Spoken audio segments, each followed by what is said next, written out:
っていただきたい。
Tim Geithner.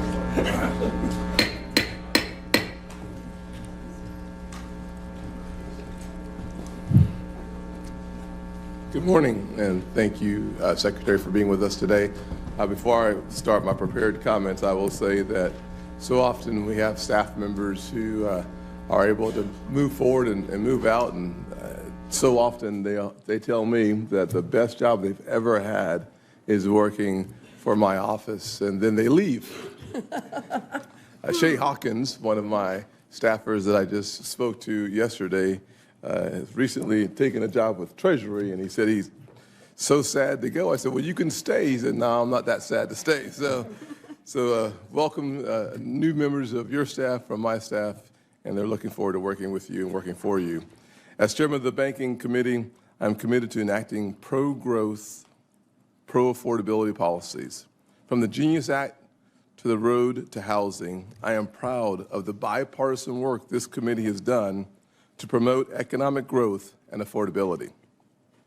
As we build on that progress, it's important to remember that affordability is not an abstract concept. It's about whether families can afford a home, save for the future, and feel confident that hard work still pays off in America. Today, I want to focus on the gains we have made in affordability, growth, and how they fit together with financial stability. For many Americans, including families and small businesses at home in South Carolina, one of the fastest growing states, I might add, in the country, these issues are not hypothetical. They shape everyday decisions about work, housing, and opportunity. Secretary Bessent, as you pointed out in your FSOX 2025 report, economic growth and economic security are critical to financial stability. As a fellow Charlestonian, fellow South Carolinian, you understand firsthand how economic growth, population growth, and opportunity intersect at the community level. FSOC was created to identify and respond to systemic risk. But for far too long, FSOC has focused on a climate agenda that damaged financial stability and, as you pointed out, Secretary Bessent, treated nearly every single sector of the economy, financial market, and major financial institution as a potential financial stability vulnerability. Under your leadership, FSOC has rightly recognized that long-term economic growth and economic security are core components of financial stability.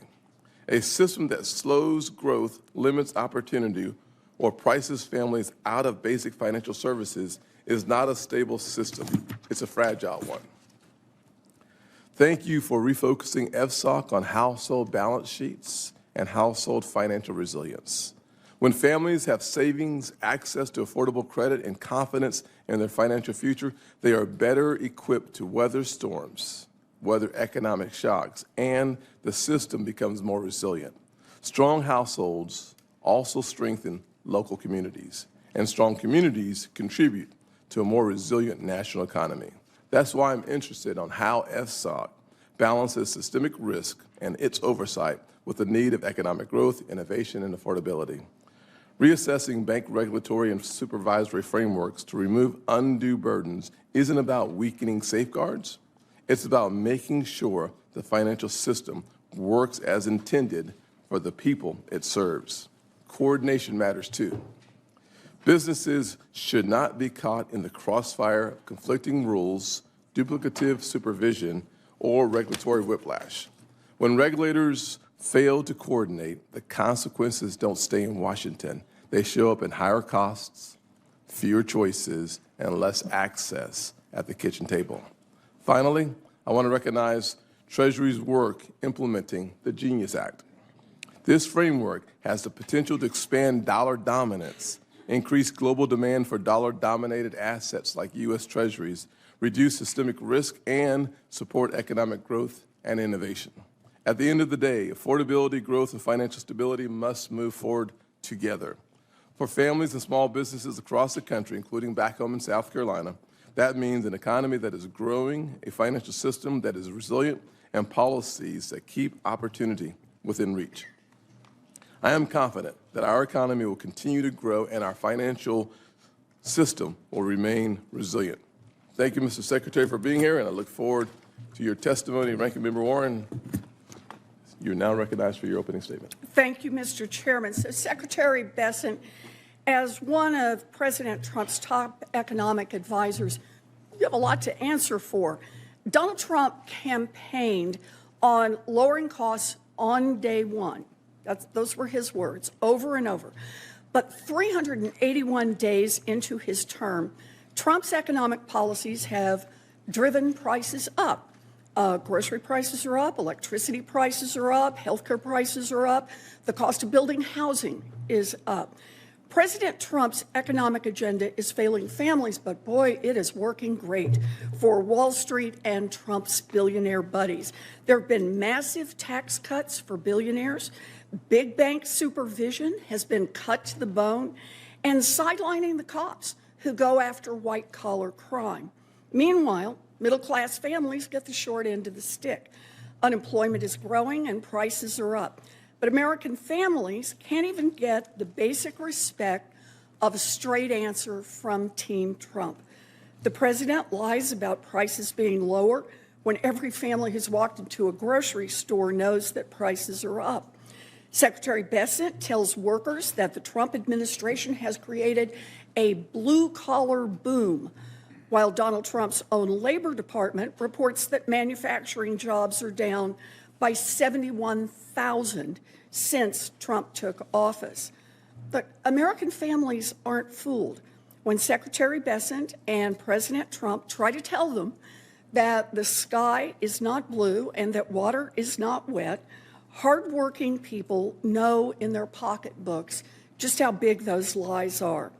They also know that Trump and his team don't have any plans to fix what is broken. Secretary Bessent is here today in his role as chair of the Financial Stability Oversight Council. Congress created FSOC after the 2008 financial crash to protect families from large financial institutions that load up on debt and then turn around and crash our economy. Secretary Bessent could have used FSOC over the last year to tighten regulations so that we don't face more bank failures like the Silicon Valley Bank or First Republic Bank that crashed less than 3 years ago. Instead, he has helped to get rid of the guardrails so that banks can load up on even more risk. He's boosted profitability for giant banks and pay for CEOs while making it more likely that all of this ends in yet another taxpayer bailout. And what has he done for consumers? Secretary Bessent tried to shut down the Consumer Financial Protection Bureau, the agency that has returned more than $21 billion directly to Americans cheated by big banks and giant corporations. He's effectively told the banks they can cheat as many people as they want, and he and Donald Trump will look the other way. But it's not just about rolling back safeguards. Secretary Bessent is ignoring emerging risks in the economy. The private credit market looks like a ticking time bomb. Late last year, Moody's found that banks had $300 billion of exposure and that the risk posed by these shadowy holdings is growing. And as Jamie Dimon said, quote, "When you see one cockroach, there are probably more." But Secretary Bessent and FSOC have their eyes shut tight and have decided they don't see any cockroaches at all. Here's all you need to know about what's happening under President Trump's and Secretary Bessent's watch. Middle-class families are paying higher prices for just about everything, while it becomes harder and harder to get a raise or find a job. Meanwhile, Wall Street CEOs are getting the kid glove treatment as Trump policies may be edging the economy closer and closer to another disastrous financial crash. Now, President Trump is so busy raking in cash from foreign governments and building his gold-encrusted ballroom that he's completely out of touch with how his economy is making life harder for millions of Americans. We are only 1 year into Donald Trump's second term, and if Trump and Bessent don't wake up and change course quickly, the economy may keep delivering for billionaires, but it's going to get even worse for American families. Thank you, Mr. Chairman. Secretary Bessent. Good. Chairman Scott, Ranking Member Warren, and members of the committee, thank you for inviting me to discuss the Financial Stability Oversight Council's 2025 annual report. This report is the culmination of extensive collaboration among FSOC members. I'd like to thank them for their hard work and dedication in advancing the President's bold vision for a better America.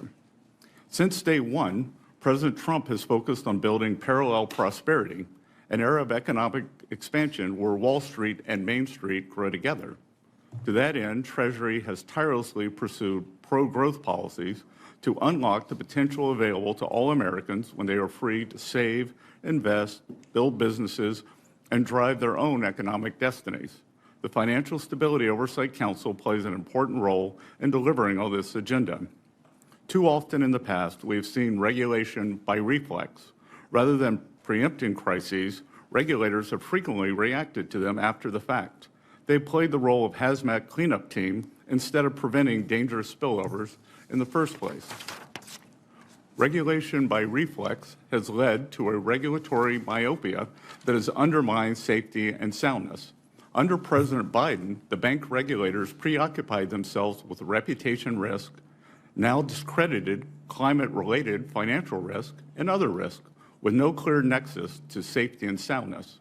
At the same time, they centered supervision on management and other governance matters that distracted examiners and banks' risk managers from the real risk to safety and soundness. The result, predictably, was the second, third, and fourth largest bank failures in U.S. history under his administration. Besides undermining safety and soundness, regulation by reflex has driven excessive regulation. That can lead to economic stagnation, and economic stagnation is itself a threat to financial stability. In calibrating regulations, federal agencies must avoid the temptation to create a zero-risk financial system, which would result in what others have called the stability of the graveyard. FSOC should aim to identify vulnerabilities that could lead to systemic crises and encourage the private sector to mitigate those risks before recommending additional regulation. FSOC should also work with its members to support efforts to avoid or pare back existing regulation that stifles pro-growth lending, capital formation, and innovation. And the best way to achieve these goals is by centering economic growth and economic security at the heart of FSOC's agenda. Promoting economic growth and economic security is essential to ensuring financial stability. Economic growth strengthens households, business and financial institution balance sheets, creating capital buffers that reduce the risk of defaults and financial stress. And economic security reinforces domestic production capacity, raising living standards, while reducing vulnerability to external shocks and supply chain disruptions. FSOC's annual report prioritizes economic growth and economic security accordingly, with a specific focus on our 4 policy areas: treasury markets, cybersecurity, regulatory modernization, and AI. First, the Council is ensuring that the U.S. Treasury market remains the deepest and most liquid in the world. The Council is supporting efforts by member agencies to strengthen this market against future shocks, including through the Interagency Working Group on Treasury Market Surveillance and the Market Resilience Working Group. Ongoing monitoring and targeted reforms by individual agencies remain essential to financial stability. Second, the Council is taking action to protect our financial system from increasingly sophisticated cyber attacks. Nation-state actors and criminal groups continue to target our financial institutions and critical infrastructure. To address this risk, the Council is supporting expanded information sharing, joint monitoring, and scenario-based exercises, and it is emphasizing the need for regulated firms to manage cyber risks tied to third-party service providers. Third, the Council is committed to supporting efforts to modernize supervisory and regulatory frameworks for banks and credit unions. Going forward, regulation and supervision should address material risk, enhance transparency, and reduce unnecessary burdens, particularly for community banks. Fourth, the Council is prioritizing the responsible use of artificial intelligence to strengthen financial stability.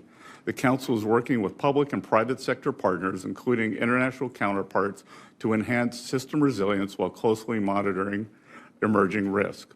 I will close by highlighting our progress in enhancing the utility of our annual report. In this year's report, FSOC shifted away from its past approach, where nearly every major market and financial sector was described as a financial stability vulnerability. By introducing a new structure centered on fostering economic growth and security, we are tuning out the white noise to concentrate on the issues that matter most for U.S. financial stability. With this overview, I look forward to taking your questions.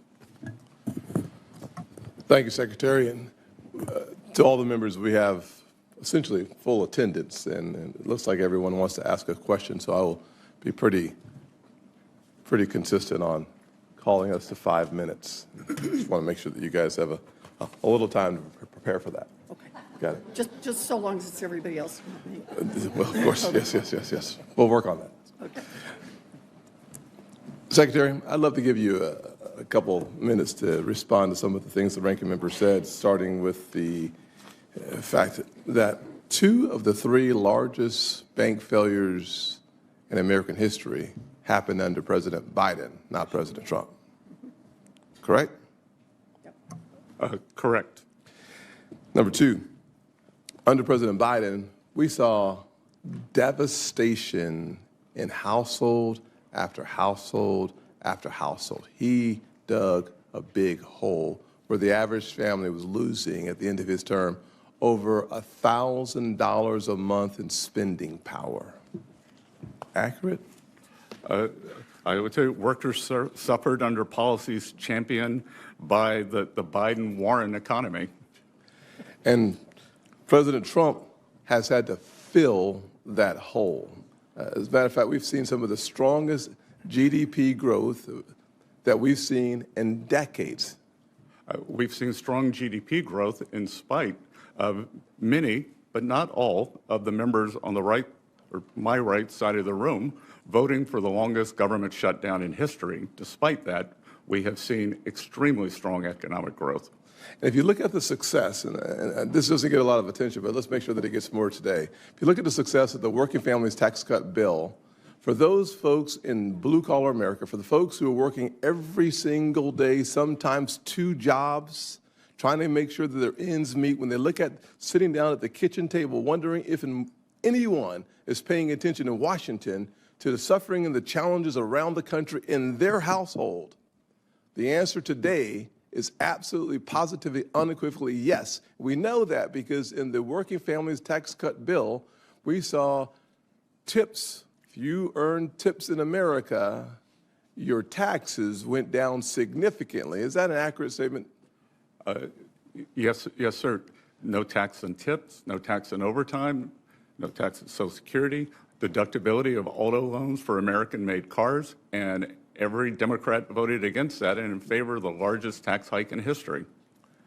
Now, on top of that, because we understand that raising children have never been more expensive, and frankly, if you looked at the attempt of my friends on the left on child care, some of their proposals would have taken child care from average of $15,300 to $29,000 in some of the estimates given by their bill that they wanted to get passed under President Biden. We actually increased the child tax credit to $2,250, $2,200, right? $2,200. So when you compare the two economies and compare the two levels of leadership that we're seeing in great contrast, back-to-back leadership, there's no question that if you're looking for someone focusing on working-class Americans, undeniably, that would be the Trump economy and the Trump administration. Mr. Chairman, during Joe Biden's tenure, CPI was 4.7% on an annualized basis. Cumulative CPI was 21.5%. There was a loss of real purchasing power for working families. Thus far, we've seen an increase in real wages.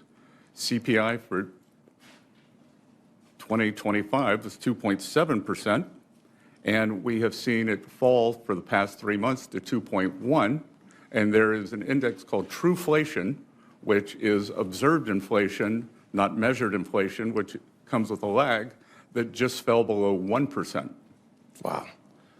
I only have a minute left. I'm holding everyone to the same standard, including myself. So here's my probably not my last question, but I'm getting close to the end. When inflation in 2021 hit 9%, bad or good for the American economy?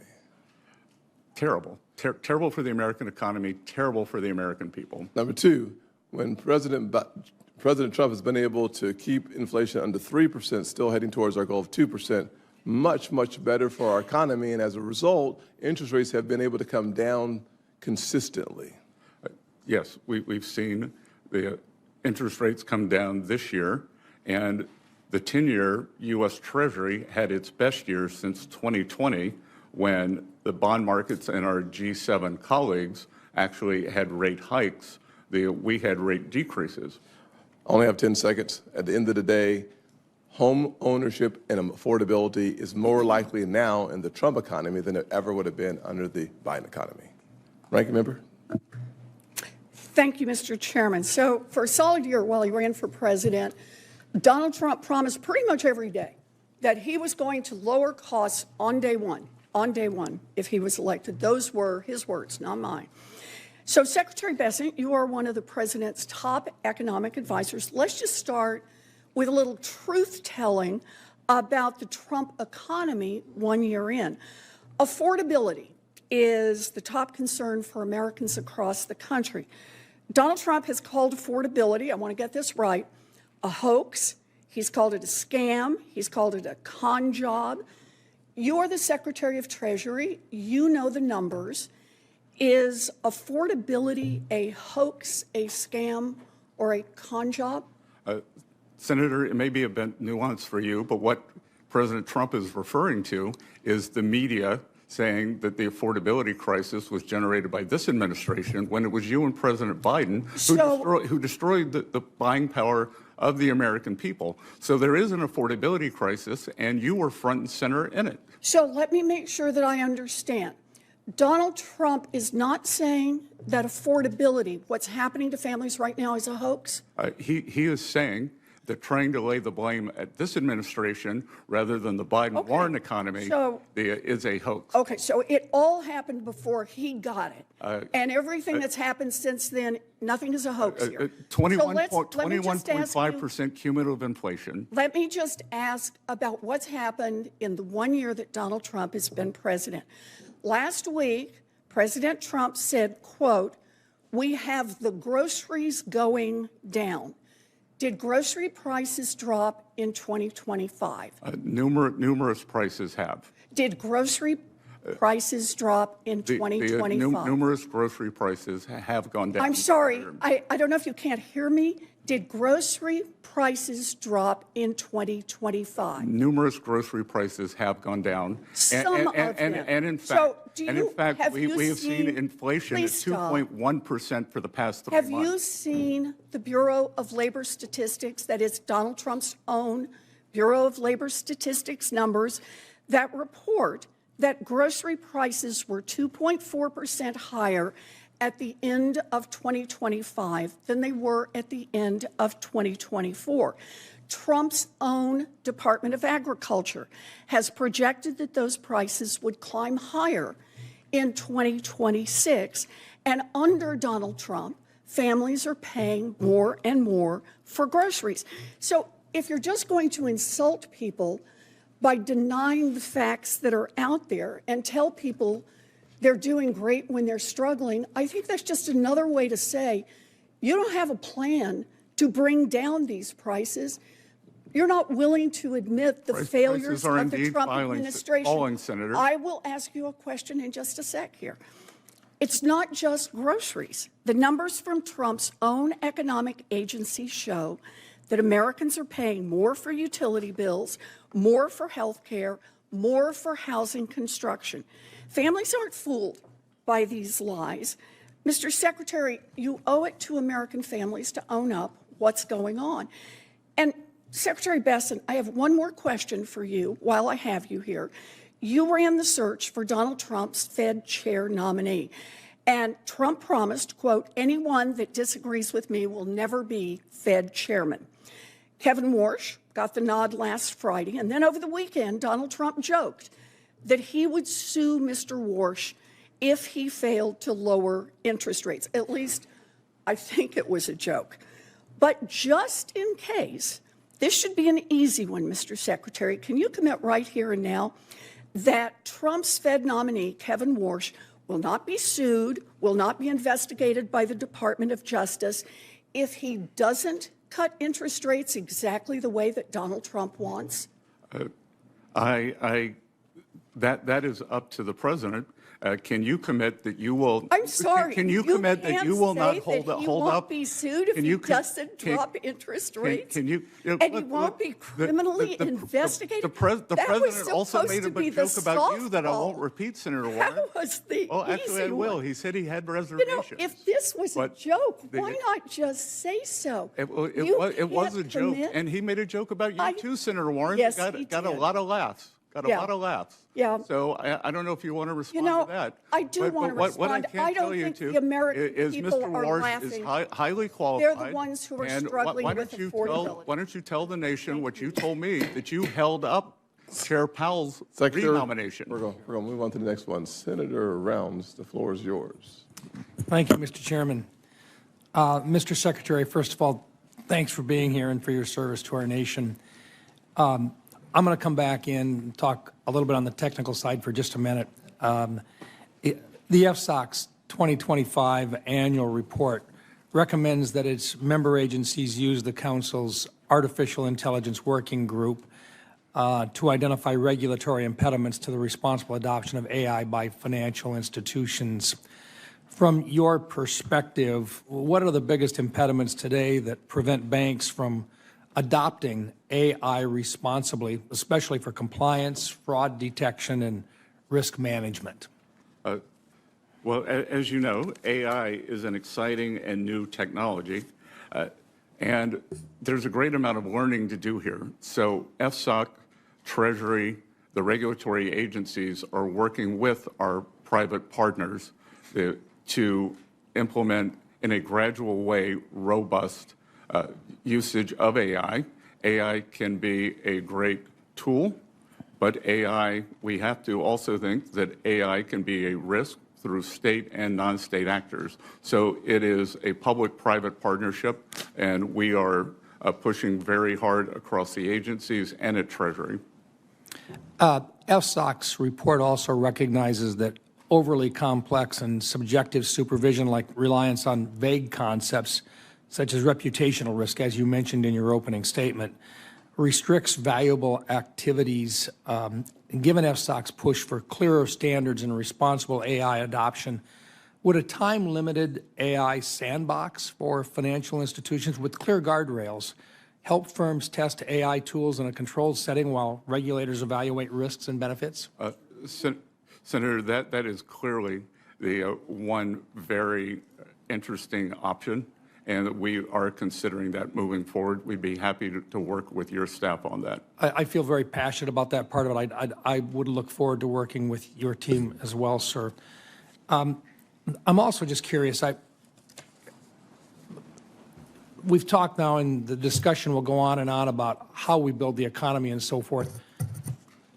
But I think just for the American public, since they probably don't get an opportunity to just have a back and forth with the Secretary of the Treasury very often, let's talk a little bit about how we really reduce the price of getting a home for an American family. I think a lot of it has to do with bringing down the interest rates that charge in a 30-year mortgage. Can you share with us a little bit, we talked about treasuries, and you mentioned that the rate of treasuries, the cost of treasuries is coming down. Can you share a little bit about what it takes to bring down the price of treasuries with regard to the growth of GDP? And when treasury rates come down, what that does for an average American home buyer who's looking at a 30-year mortgage? Well, I'd be glad to, Senator, because President Trump is focused on Main Street and not Harvard Square. A mortgage rate is two components. We could say that it is a derivative of the 10-year, but it's really a 7.5-year.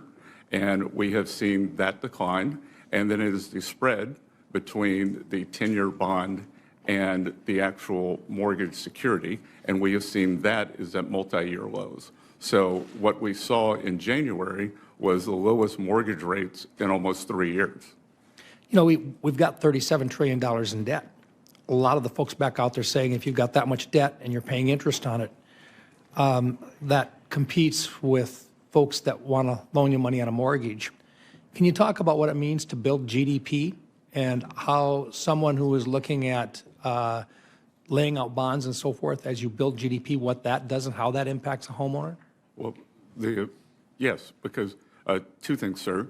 We brought down the fiscal deficit for the calendar year. So from 2024 to 2025, at 2024, the deficit to GDP, which is a very important number, was 6.97%, highest when we weren't at war or in a recession. We brought it down to 5.4. That was a combination of the holding spending and growing the economy.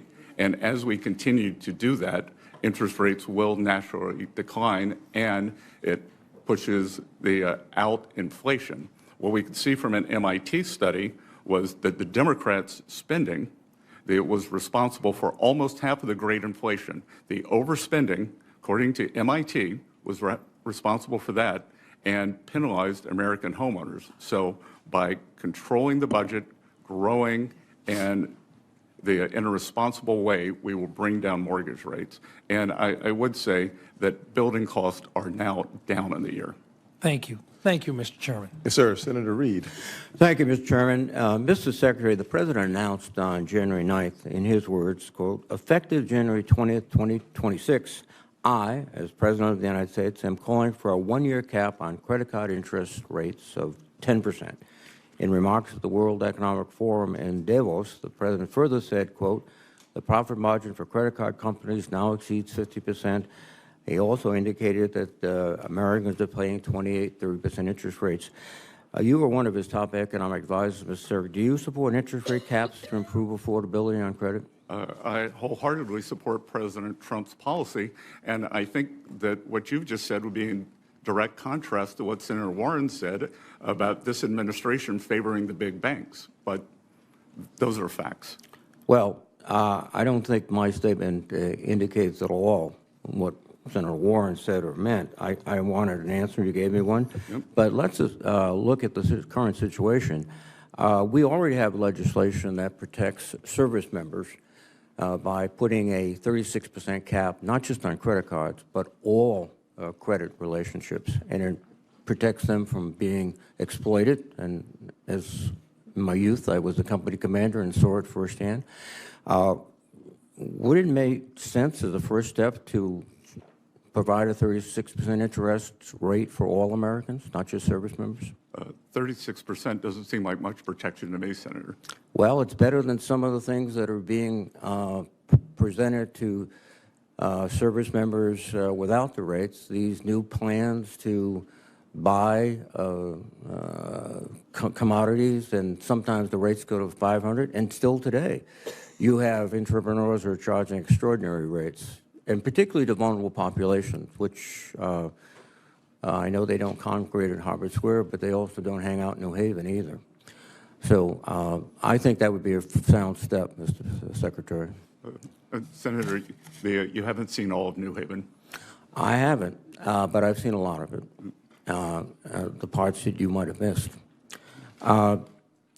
The situation at Fannie and Freddie is significant. We have significant federal interest financially in Fannie and Freddie. But under the director, Mr. Pulte, these taxpayer-owned assets are no longer in compliance with the law or with stock exchange listing standards. Pulte has appointed himself as director of both boards, even though the law says, quote, the director may not hold any office, position, or employment in Fannie or Freddie. A majority of the Fannie board has not been determined to be independent. The audit committee is no longer comprised entirely of independent members. And the committee has been, the governance has been sacked by political affiliates. These all are prohibited by law and regulation. So how will you bring them into compliance, Mr. Secretary? That would be FHFA, not Treasury.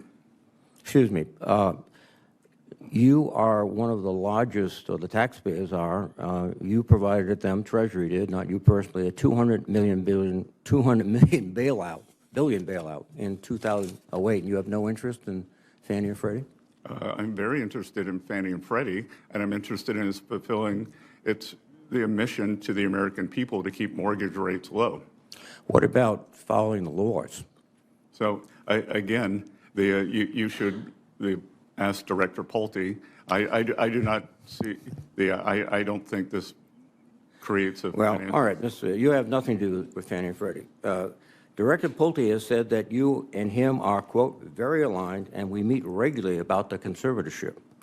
By the way, it's in conservatorship because of Secretary Paulson, your predecessor. According to Fannie and Freddie's annual reports, the companies, quote, continue to rely on financial support from Treasury pursuant to our senior preferred stock purchase agreement, under which taxpayers own 1 million preferred shares and a warrant to purchase up to 80% of their shares. Treasury staff manages those shares and warrants for the taxpayers. Your predecessor, Hank Paulson, placed these companies into conservatorship. So you have the premise or the power to place Fannie and Freddie into conservatorship. I would think that that gives you a little bit of leverage talking to Mr. Pulte about why he's not following the law.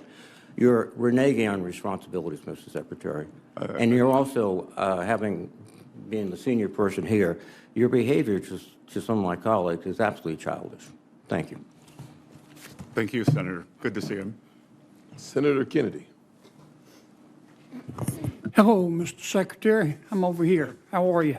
Good. Mr. Secretary, as you're also head of the IRS, we've had some tough ice storms. Would you and your colleagues consider an extension on allowing extension to allow people to file taxes a little bit later? Senator, I've been in touch with the governor of the great state of Louisiana, and he and I and my staff are working on that. It is traditional to grant Right. extensions for events like this. Good.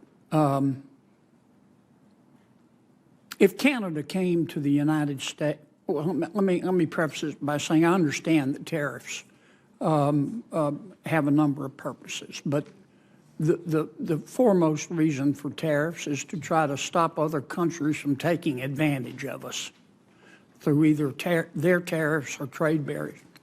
If Canada, for example, came to the United States and said, we're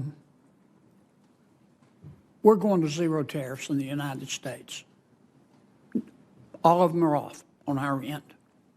Would you, Mr. President, speaking to our president, go to zero tariffs and then just let Canadian companies and American companies compete on a level playing field? Absolutely not. As we saw last week, when 2 weeks ago, when Prime Minister Carney went to China, he lowered tariffs on Chinese EVs from 100% to 6%. U.S. has a 100% tariff on Chinese EVs. We couldn't let our northern border be used as a way for Chinese EVs to come into the U.S. Right, okay. I'm going to lead you a little bit because Senator Scott is a she-bear when it comes to time. The poverty rate, according to the Census Bureau, is 11%, isn't it, in America? I'll take it. I'll take your word, Senator. And that's the Census Bureau defines poverty, is it not? Yes, sir. Is it not true that the Census Bureau, in defining poverty and determining that our poverty rate is 11%, or 36 million Americans, which makes us look bad, only will consider direct cash payments from the federal government to poor people, such as, let's say, SSI payments or TANF payments? Correct. Okay? And isn't it true that the Census Bureau, in determining poverty, doesn't include non-cash payments? It doesn't include Medicaid or food stamps or housing subsidies or refundable tax credits. Isn't that true? That is correct, Senator. Yeah. Let me give you an example. Mom, 2 kids, poverty level for her and her kids is $27,000. Mom works part-time. She makes $11,000. According to our Census Bureau, she's poor. She's below the poverty line. But she also receives, she works, I recall I said, makes $11,000 a year. She receives $4,100 in refundable earned income tax credits, $3,400 in refundable child tax credits, which means she gets a check, $9,200 in food stamps, $9,500 in housing subsidies, $900 in utility bill subsidies, $16,000 in Medicaid, $31,000 a year in free school lunches, and $6,000 in TANF payments. If you add that up, that's $64,100 a year, according to math. I'll believe your arithmetic, Senator. Okay. But using the Census Bureau's definition of poor, they don't include all these payments. They just include her income and the TANF payment. Does that make sense to you? No, sir, and you should bring that up with the Commerce Department. I know, but you've got influence. I know how close you and the Commerce Secretary are. I'm hoping you could bring it up with somebody above. The president says we're opposites, and I'm tall. I'm not going to comment on that. Would you talk to the president about this? If you include all cash and non-cash payments, the poverty rate in America is 1%. That's a good point to end on. Thank you, I Senator. told you he was a she-bear. I'm not quite sure for this. Senator Moreno, you and I will talk about the she-bear later. Let's go on to Senator Van Hollen. Thank you, Mr. Chairman. No more. Mr. Secretary, I think you would agree that the credibility of the Secretary of the Treasury is important, and I want to give you a chance to retract a statement that you made on national TV. Alex Preddy was shot 10 times and killed by federal agents in Minneapolis. The administration, some administration called him a, quote, domestic terrorist. You suggested that Alex Preddy was culpable in his own killing because he had a gun in his waistband holster, which he was licensed to carry. When asked, you said, quote, I'm sorry this gentleman is dead, but, and you went on to say he had a weapon, suggesting that he was culpable in his own killing. So, Mr. Secretary, today, would you like to retract that statement? I would not. And would you like to express remorse over the death of Ashley Babbitt here in the Capitol? Oh, I have expressed remorse over that. So I've done that, Mr. Secretary. Mr. Secretary, please don't change. So you think, I have other questions, but I actually would have expected you to take this opportunity to rephrase your response to that question. So you think the fact that he legally had a gun justified his killing? I didn't say that at all. You said, do you think he was culpable, partly to blame in his own killing because he had a gun? I did not say that. I'm asking you a question now. Do you believe he was in any way culpable for his own killing because he legally carried a gun? Again, this is an FSOC hearing. Yeah. So, but you're the Secretary of the Treasury. Why don't we talk about financial stability and oversight? I'm happy to, Mr. Secretary, but your credibility is important. And in that response, you really, I think, let down the country because we expect honesty after that kind of terrible tragedy. Let me ask you about FSOC. I'm glad that you've all established a household resilience committee because people are being financially squeezed from every side.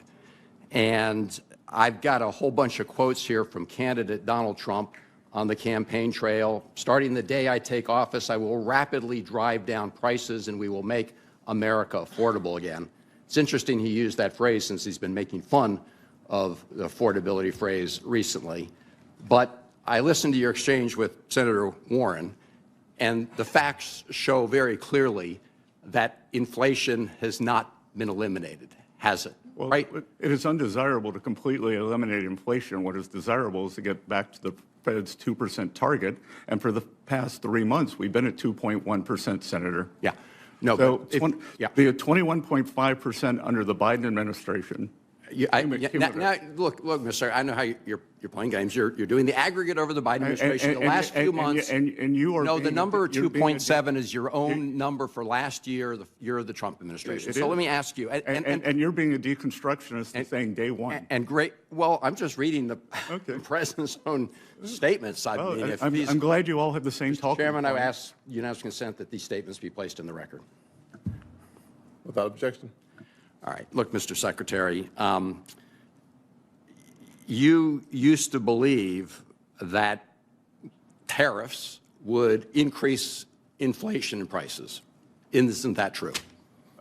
I wrote that in a letter to my investors, but a year before, I also wrote that I thought Senator Warren would be the Democratic presidential nominee. Okay. But, so Mr. my Secretary, predictions have been bad. Please. Have been bad. Okay. So, Mr. Secretary, it was January 2024. You said that increased tariffs would raise prices. no, I said they could, and I also said it would strengthen the dollar, and the opposite has happened. Yeah. The So- prices have not gone up due to 150 years of data from the San Francisco Fed. Mr. Secretary, you're that we- cherry picking. You're cherry picking numbers. As It is a are- fact that prices continue to go up. And I that understand. is Mr. desirable over the long term. I understand that you said just at this hearing that building costs are down. I just want to point out for the record that the National Association of Home Builders said on January 29th, not very long ago, that costs are up. Construction costs account for about 65% of average home prices in 2024. And they say, and I'm quoting, record high for construction costs since the inception of the series in 1998. Not the Biden administration, 1998. Thank you, Mr. Chairman. Yes, Is that sir. a 2024 number? Senator Haggerty? This is a number from the home builders. I'm happy to share it with you. Thank you. Senator Haggerty? Thank you, Mr. Chairman. Secretary Bessent, it's always great to have you here. Good to see you, Senator. There's not a day that goes by that I don't get someone complimenting on the great work that you and your team are doing at the Department of Treasury. If you'd like an extra moment to respond to Senator Van Hollen, I would be more than welcome to. No, I think he speaks for himself. Okay. Well, Secretary, over the years, excessive and misguided regulation distorted markets and imposed undue cost on the American people. I'm particularly concerned about this dynamic in our banking system.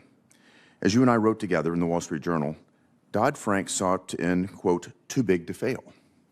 But in fact, it created a regulatory environment in which community banks are, quote, too small to succeed. Policy errors have entrenched the dominance of the largest banks and made it even more difficult for community banks, which lack the market-distorting perception of being too big to fail. For smaller banks, the result has been a bloodbath. The U.S. has lost 3,600 community banks since 2010, nearly a 50% decline in the community banks in our state, in our nation. Secretary, I proposed bipartisan legislation to increase the deposit insurance limit for non-interest-bearing transaction accounts. This is not a wholesale increase in the deposit insurance limit. It's a narrow reform targeting only non-interest-bearing accounts, typically payroll accounts. How does this bill, this targeted expansion of coverage, fit into the administration's vision for supporting community banks? Senator, as you know, I, along with you, am one of the great, and another member of this committee, they are a great advocate of this because what we have seen is depositors, investors believe that large banks have an implicit guarantee on all of their deposits during a time of crisis, during a stress event. As we saw in March of 2023, deposits flee from small banks because they are not believed to have that implicit guarantee. So if we can have an account for which small businesses, normally their payroll accounts, can deposit funds with the surety that they will be returned, then it will stop that deposit beta, allow Main Street to flourish. What we have seen since the great financial crisis, due to overregulation, 50% of community and small banks have disappeared. And that is what is harming Main Street. Yeah. Well, thank you, Mr. Secretary, and I think that's precisely why the National Association of Community Banks have supported my legislation and the legislation you and I wrote about in the Wall Street Journal. Last year, Mr. Secretary, President Trump signed my bill, the Genius Act, into law. Private sector estimates suggest that stablecoin adoption may reach between $1 trillion and $3 trillion by the end of this decade. As you know, the Genius Act requires stablecoins to be backed by high-quality liquid assets, such as U.S. Treasuries. How does the U.S. leadership in crypto and stablecoins fit into Treasury's strategy for maintaining the dollar's role in the center of the global financial system? Well, Senator, I want to congratulate you and your colleagues, both sides of the aisle, but thank you for your leadership on this. This can be an important source of funding for the U.S. government as we push down the funding for the U.S. government that helps everyday Americans, whether it is for mortgages, or any other borrowing requirements, keeps taxes low. And we believe that with the U.S. having the safest, soundest, best practices, we can draw in new sources of funding via the stablecoin mechanism. If you think about the impact of the passage of the Genius Act, it was a major statement in terms of keeping innovation on shore. And I'd just like to get your perspective in terms of the stability and clarity that we provided with the Genius Act and what that means for keeping innovative capacity here in America. Well, it's innovative capacity in digital assets, and remaining the leader in that is imperative. And what we don't want to have are central bank digital assets, which we are seeing in the rest of the world. And Senator, as you and I have often discussed, we are going to see a choice between American private sector assets with our best practices in regulation, or between central bank digital assets, whether in Europe, whether in China, in the rest of the world. And I think the world is going to choose the U.S. dollar and the private sector well-regulated choice that U.S. stablecoins will provide. Well, I couldn't agree more, and I think that underscores my sensitivity to not undoing ex post facto the good work that we did in Genius. I want to see us put in place international reciprocal regimes that work. I want to increase the demand for U.S. Treasuries as you do, and I'm going to encourage my colleagues to preserve the Genius Act, given all the hard work that went into it. Thank you, Mr. Chairman. Good. Thank you for your leadership, Senator. Thank you, Mr. Secretary. Senator Cortez Masto? Thank you, Mr. Chairman. It was a question, but I want to make sure it's right. Thank you. Okay, good. Thank you, Ranking Member. Secretary, thank you for being here. I appreciate your opening comments and your report of the Financial Stability Oversight Council's 2025 annual report. You stated in your opening comments that the Treasury has tirelessly pursued pro-growth policies to unlock the potential available to all Americans when they are free to save, invest, build businesses, and drive their own economic destiny. So let's talk about building businesses under this administration. And this is nothing new to you because we've been talking, and I've been talking to you about this for the last year. In Nevada, travel and tourism are the backbone of our economy. Tourism makes up nearly 30% of Nevada's economy, generating $24.4 billion in total wages. This administration's blanket tariffs and insulting rhetoric towards our closest allies are damaging America's tourism economy. For instance, the U.S. saw 12 straight months of declining visitors from Canada last year. The top international market for Las Vegas, that's roughly a 20% decrease for my state.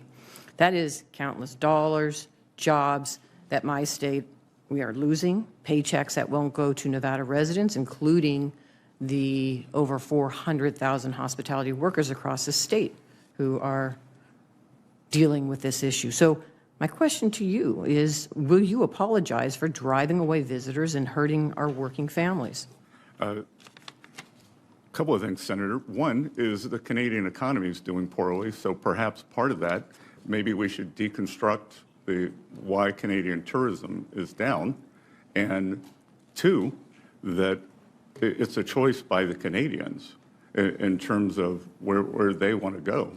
And so if you think that should we pull down all of our trade barriers with China so that 1.4 billion people can fill up the hotel rooms in Las Vegas? So this is the data from the Commerce Department, this administration's Commerce Department on National Travel and Tourism Office, year-over-year declines in travelers from October 24th to the 25th. It's not just from Canada, it's from Germany, it's from the Netherlands, it's from Australia, it's New Zealand, it's India, it's Vietnam, it's Philippines. We are seeing under this administration a U.S. Travel Association travel forecast that is dealing with now nearly a $70 billion travel trade deficit for 2025. So how do you intend to address the tourism travel issue that we are losing money in this country because of the policies of this administration? Is overall the occupancy in Las Vegas down or more Americans going?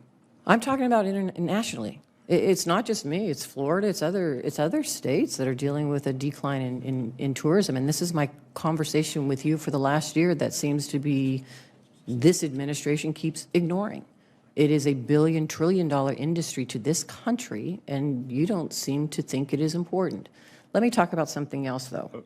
You mentioned, no, I'll give you an opportunity, okay, but you mentioned how you're trying to help my service industry.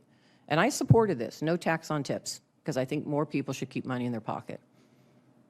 But if you're in a service industry and you don't have tourism coming and you don't have a job, it doesn't really matter if your tips are taxed if you're not getting tips. There's a problem.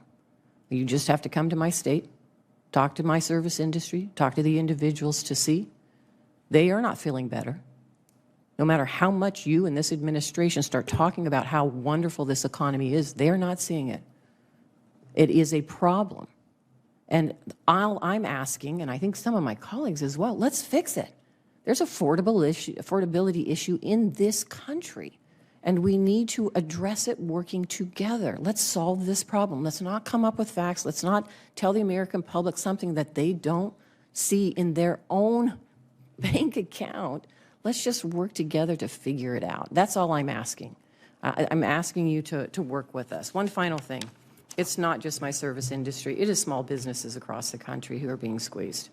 We have seen it time and time again. The tourists. Listen, the facts are there. You can debate with me the facts, but the truth of the matter is many of our small businesses are being squeezed right now. Higher prices, absorbing higher costs. Some of them have had to shutter. The small businesses are the backbone of our industry. We've got to do a better job for them. I know my time is up. Thank you, Mr. Thank you, Chairman. ma'am. Guess there was no Senator question. Tillis? Thank you, Mr. Chairman. Mr. Bessent, thank you for being here. I'm going to give you a breather. I got a statement to make that I don't expect you to respond to. Mr. Chairman, I seek unanimous consent to put into the record the statement of various banking committee members with respect to the testimony of Chair Powell in his last hearing here. Without objection? Thank you. Mr. Chairman, that's a list of members who have indicated that they did not see criminal intent in his comments here before he was in the banking committee. The reason I brought this up is I had a reporter yesterday challenge me on why it was inappropriate for a sitting member to question a pending investigation. I never do that. But I told the reporter I did it because I was actually a witness at the alleged scene of the crime. The entire case against Senator Powell is encapsulated in his answers to questions before this committee. And now, including the chair, we have witnesses at the alleged scene of the crime we're disappointed with Chair Powell. I actually like Warsh as a potential chair, but we've all said that he was testifying and we didn't see a crime. And so I'm reminded, I don't know about you all, I watch Forensic Files. I've been watching it for years. And I'm kind of thinking about the scene would go like this. In spite of 7 witnesses, eyewitnesses saying no crime was committed, the prosecutor thinks otherwise. And then you hear that music and you cut to commercial.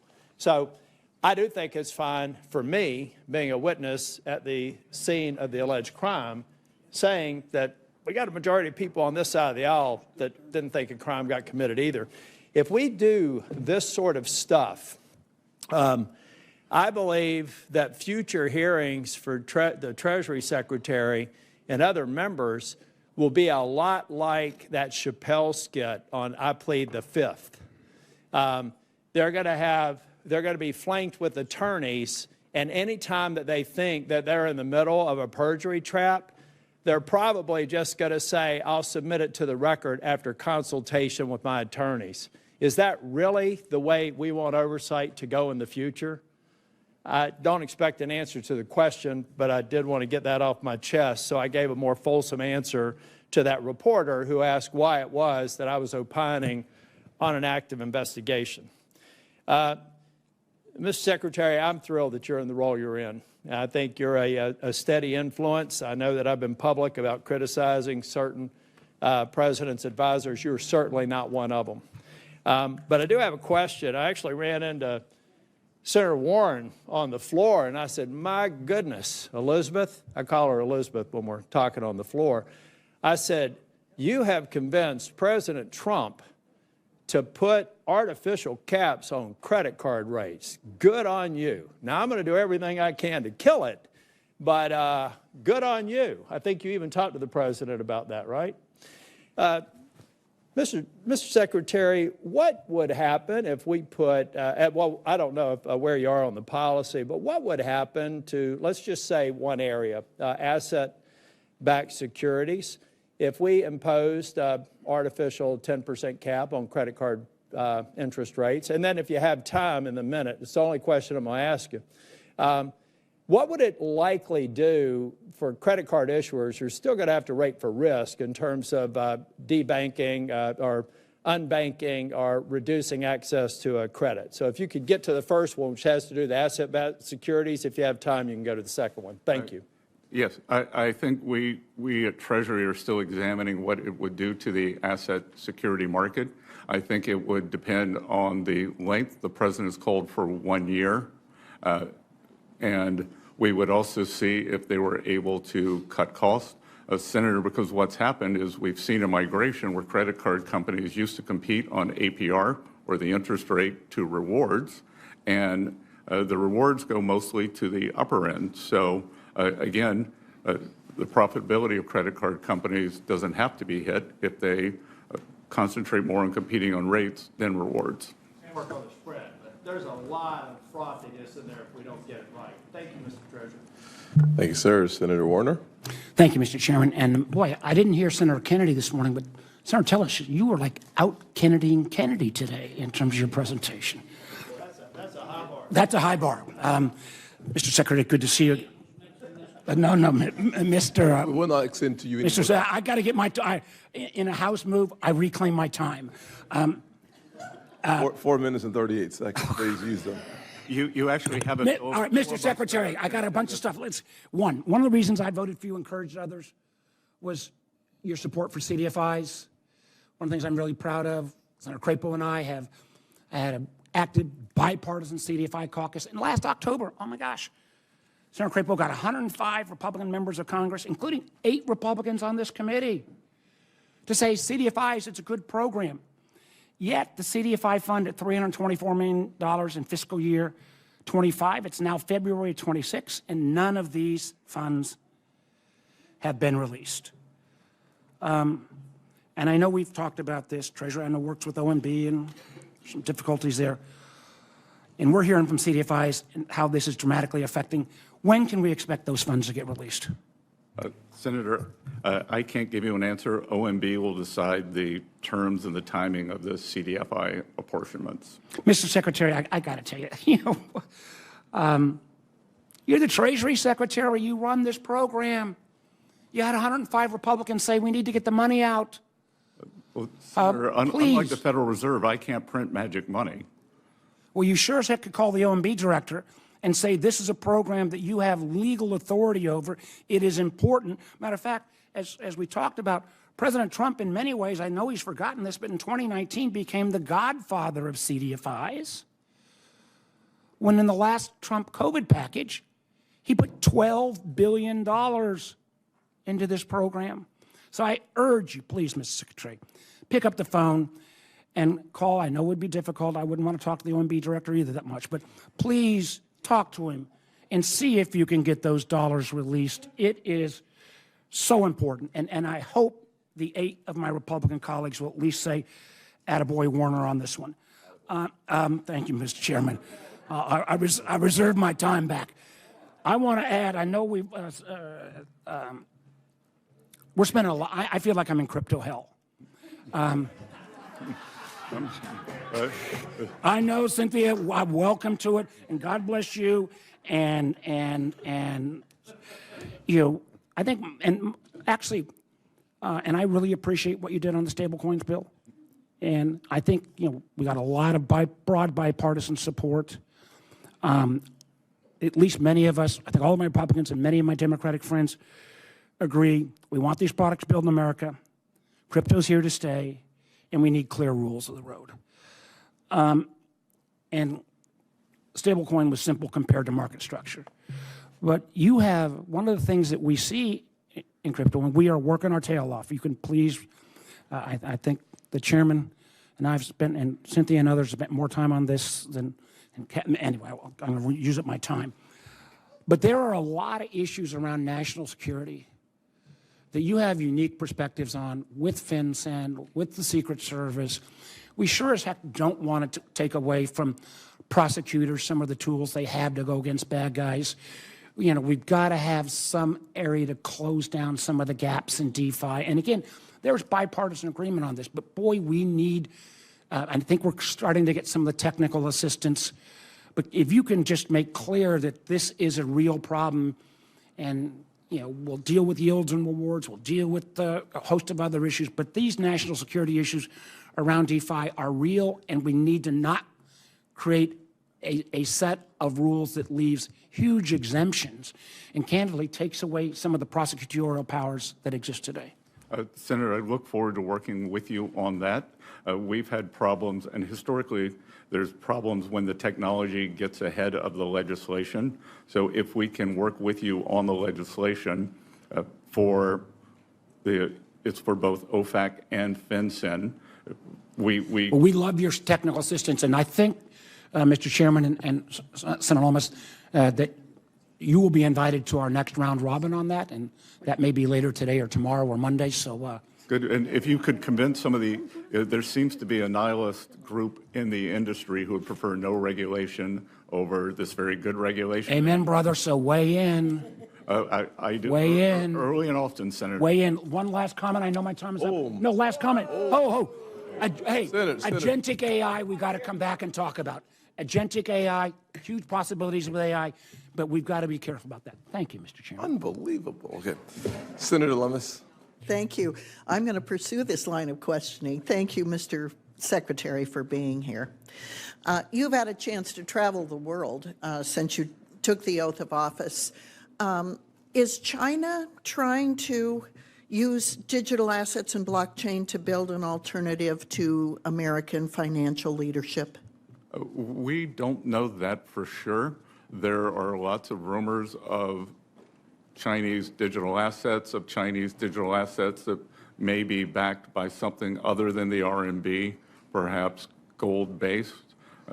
We haven't seen that. They have a very large sandbox in Hong Kong, and HKMA is actively traveling the world looking at different mechanisms. So I would not be surprised.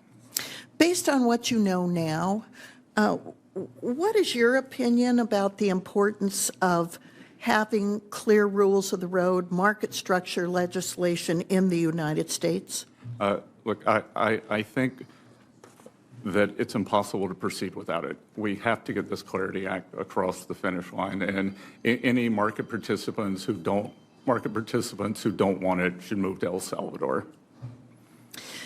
So, as a industry, what is the benefit to having this industry embedded in the U.S. economy? Well, again, as I said, that there seem to be people who want to live in the U.S. but not have rules for this important industry, and we've got to bring safe, sound, and smart practices and the oversight of the U.S. government, but also allow for the freedom that is crypto. And I think it's a balance that is being worked out. It was worked out in the Genius Act, and I'm confident with leadership of people on both sides of the aisle that we can get clarity across the line this year.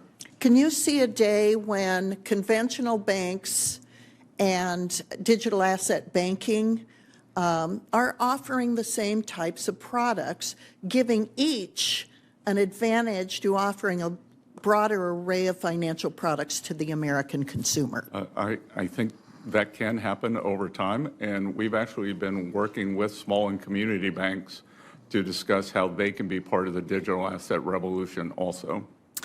Among the things that have challenged us in these last months is concern by community banks and big banks that the stablecoin bill, the Genius Act, and market structure could cause a bleeding of deposits from small banks. What's your reaction to that concern? Look, I've been a champion of these small banks, and deposit volatility is very undesirable because it is the stability of those deposits that allows them to lend into their communities, ag, small business, real estate, and we will continue to work to make sure that there is no deposit volatility associated with this. Well, as an ag borrower, I commend you on that because I have borrowed from community banks on our ag operation for decades, and we're dependent on our community banking relationships in rural America to help sustain us and grow our businesses. So I very much appreciate that. I want to switch to digital asset taxation for just a minute.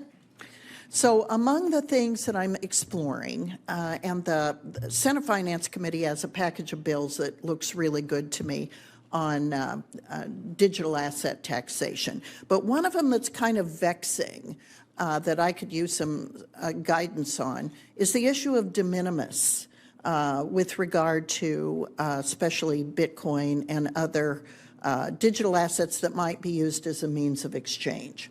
So the issue is, will it be a capital gain or will it be exempt from capital gains when it's used as a means of exchange to purchase things? And if it's going to be subject to a capital gain, how do you calculate what the capital gain is? If somebody has a blended portfolio of Bitcoin, some of which were purchased when it was $300, some of which were purchased today at $75,000, and some of which were purchased a year ago at over $100,000. How do you calculate the capital gain?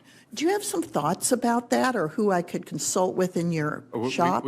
It's a very complicated subject. We'd be very happy to have our Office of Tax Policy work with your team. I'll be over. Thank you, Mr. Secretary. We look forward to seeing you. Senator Smith. Thank you, Mr. Chair. Mr. Secretary, would you consider food and ag to be an important part of the U.S. economy? Extremely. Thank you. I agree with you on that. The U.S. food and ag sector is a massive economic force, contributing over $9.5 trillion, supporting over 24 million jobs.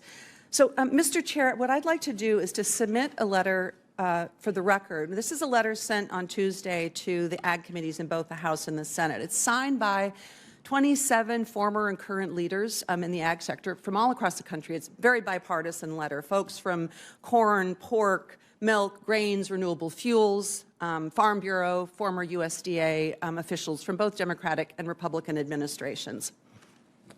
Without objection. Thank you. Secretary Bessent, as you no doubt know, and as this letter points out, farm bankruptcies have doubled. Barely half of all farms are profitable this year. The U.S. is running a historic agriculture trade deficit, which is a sharp reversal from record surpluses. And farmers are paying higher prices for everything, from health care to farm inputs, grocery, and utility bills. And I want to just read you a piece of this letter, which says, consider the impact of the China trade war on soybeans alone. In 2018, when the China tariffs were initially proposed, whole U.S. soybean exports represented 47% of the world market. Today, it's down to just 24.4%. The letter goes on. So, Secretary Bessent, my question for you is, when can farmers expect this turbulence and this chaos to stop and input prices to begin to stabilize or at least come down for them? Well, Senator, as you know, input prices spiked under the Biden administration. And Secretary Bessent, when can we expect? Again, it's market-based, and as someone who, until the end of last year, was involved in the ag sector, I can tell you it was a record harvest. So it is a problem of abundance, but costs are up. We are working to bring the costs down. Input costs are up, I believe, Mr. Secretary, in large part because tariffs are driving those costs up. And this is causing massive uncertainty and chaos in the farm sector, which is really hurting many farmers in my state and around the country. Senator, it was very unfortunate that the Chinese decided to use our grape farmers, soybean farmers, as a pawn in trade negotiations. We have the administration's come out with a $12 billion package, and we have guarantees from the Chinese. They bought $12 billion of soybeans just since October.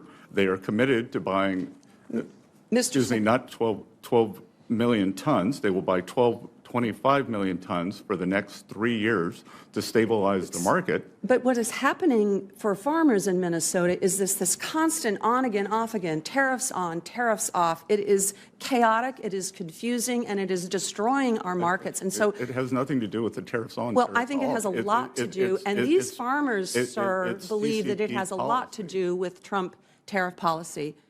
I want to just, Mr. Chair, if I may, before I close, I want to link this conversation to some of the challenges that are happening in the ag sector and the larger economic challenges in Minnesota caused by the immigration action that is happening in Minnesota right now. Because the truth is that ag country is heavily impacted by this. This mass deportation plan is having a huge impact on the ability of farmers in my state to be able to get access to labor. And I'm talking about people who are here legally.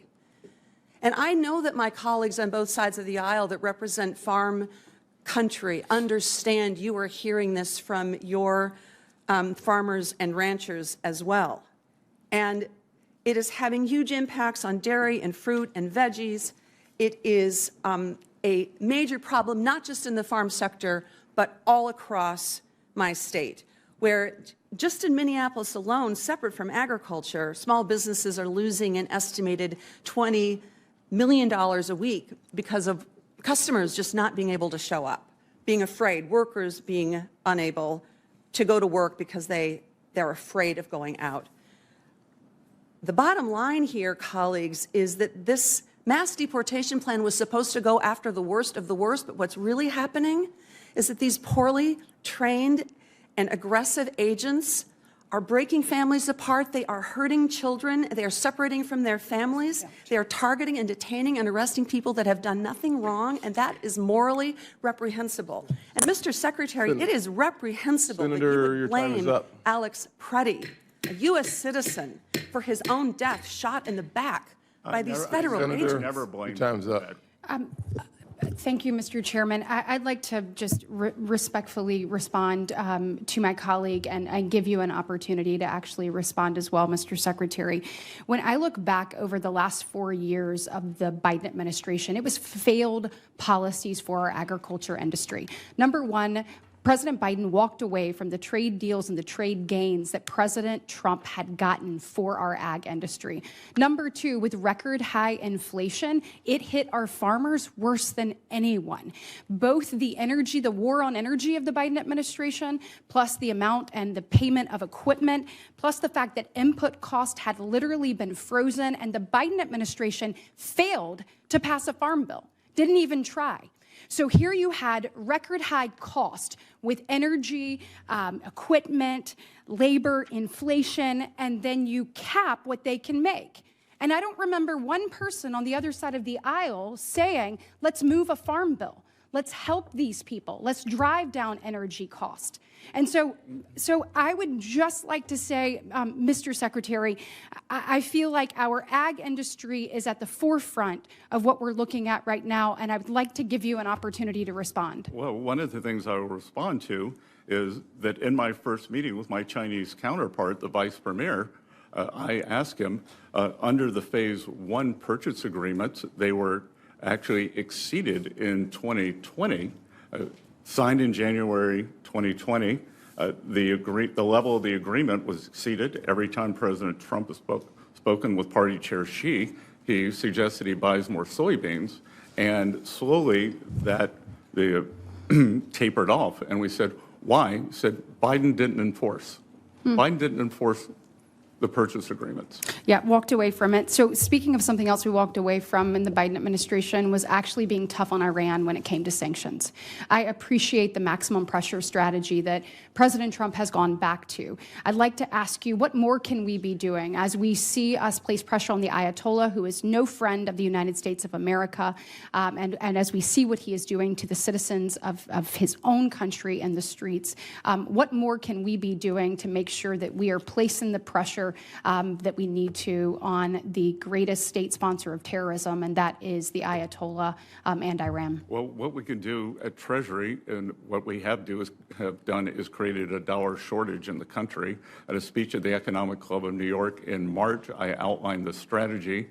It came to a swift and I would say grand culmination in December when one of the largest banks in Iran went under. There was a run on the bank. The central bank had to print money.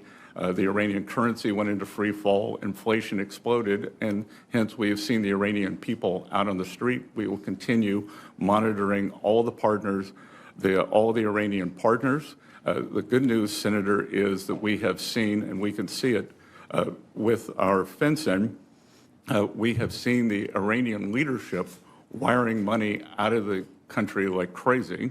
So the rats are leaving the ship, and that is a good sign that they know the end may be near. I want to switch quickly to regulatory tailoring. It is obviously my belief that proper tailoring actually ensures that supervision is grounded in economic reality rather than subject ideology. Can you speak a little bit to the work that you and IFSOC agencies are doing to more properly calibrate our regulatory framework, whether it's capital rules or stress testing or even adjusting to outdated thresholds? Again, we are looking at all the thresholds. One thing that happened, too big to fail became too small to succeed, as Senator Hagerty said, and we don't want to see more of our small banks go under. What we want to see before the great financial crisis and this excessive regulation on the system was we would see about 50 new banks formed every year, by definitionally small banks, and we need to get back to doing that. We need to get back to small banks. I was talking to a community banker, 17 employees, 3 compliance people. And last, I've got 30 seconds, but there have been claims made by the other side of the aisle, even tweets put out. I can provide that for you if you need that. But some pretty serious accusations, and saying, we have a tweet actually from the ranking member that says, and I want you to be able to correct the record if this is true, but essentially claims that the IRS has gutted enforcement and dismantled the DOJ or forced tax fraud investigators to actually stop doing their job. Does that have any legitimacy at all? Because I think that gives us all concern if that's the truth. Complete sophistry. We've identified $10 billion in tax crimes, up 15% from 2024, $4.5 billion tax fraud, up 110% from last year. Thank you. Thank you. Senator Warnock. Thank you, Chair Scott, and welcome, Secretary Bessent. President Trump promised that his administration would usher in a, quote, golden age of American manufacturing. In September 2024, at a rally in my home state of Georgia, Donald Trump said, quote, we're going to have a manufacturing boom. Secretary Bessent, we're now more than 1 year into the Trump administration. Yes or no? Has there been a manufacturing boom in the United States? There are the beginnings of a manufacturing boom. We have intentions, factory groundbreakings, sir.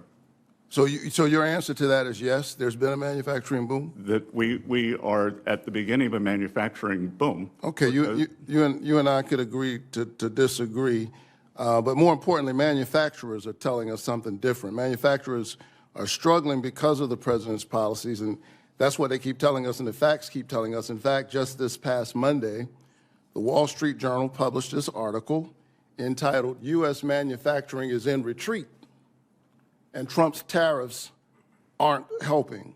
I request consent to enter this article into the hearing record. Mr. Chairman? Without objection. Secretary Bessent, do you know how many manufacturing jobs the United States has lost since Liberation Day in April 2025, when the president first announced his tariffs?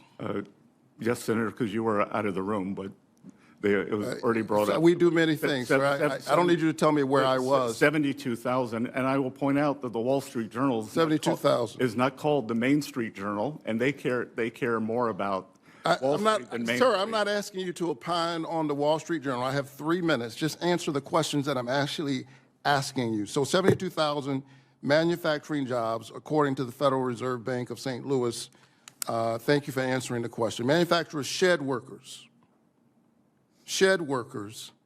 in each of the 8 months after President Trump unveiled his tariffs on what he called Liberation Day.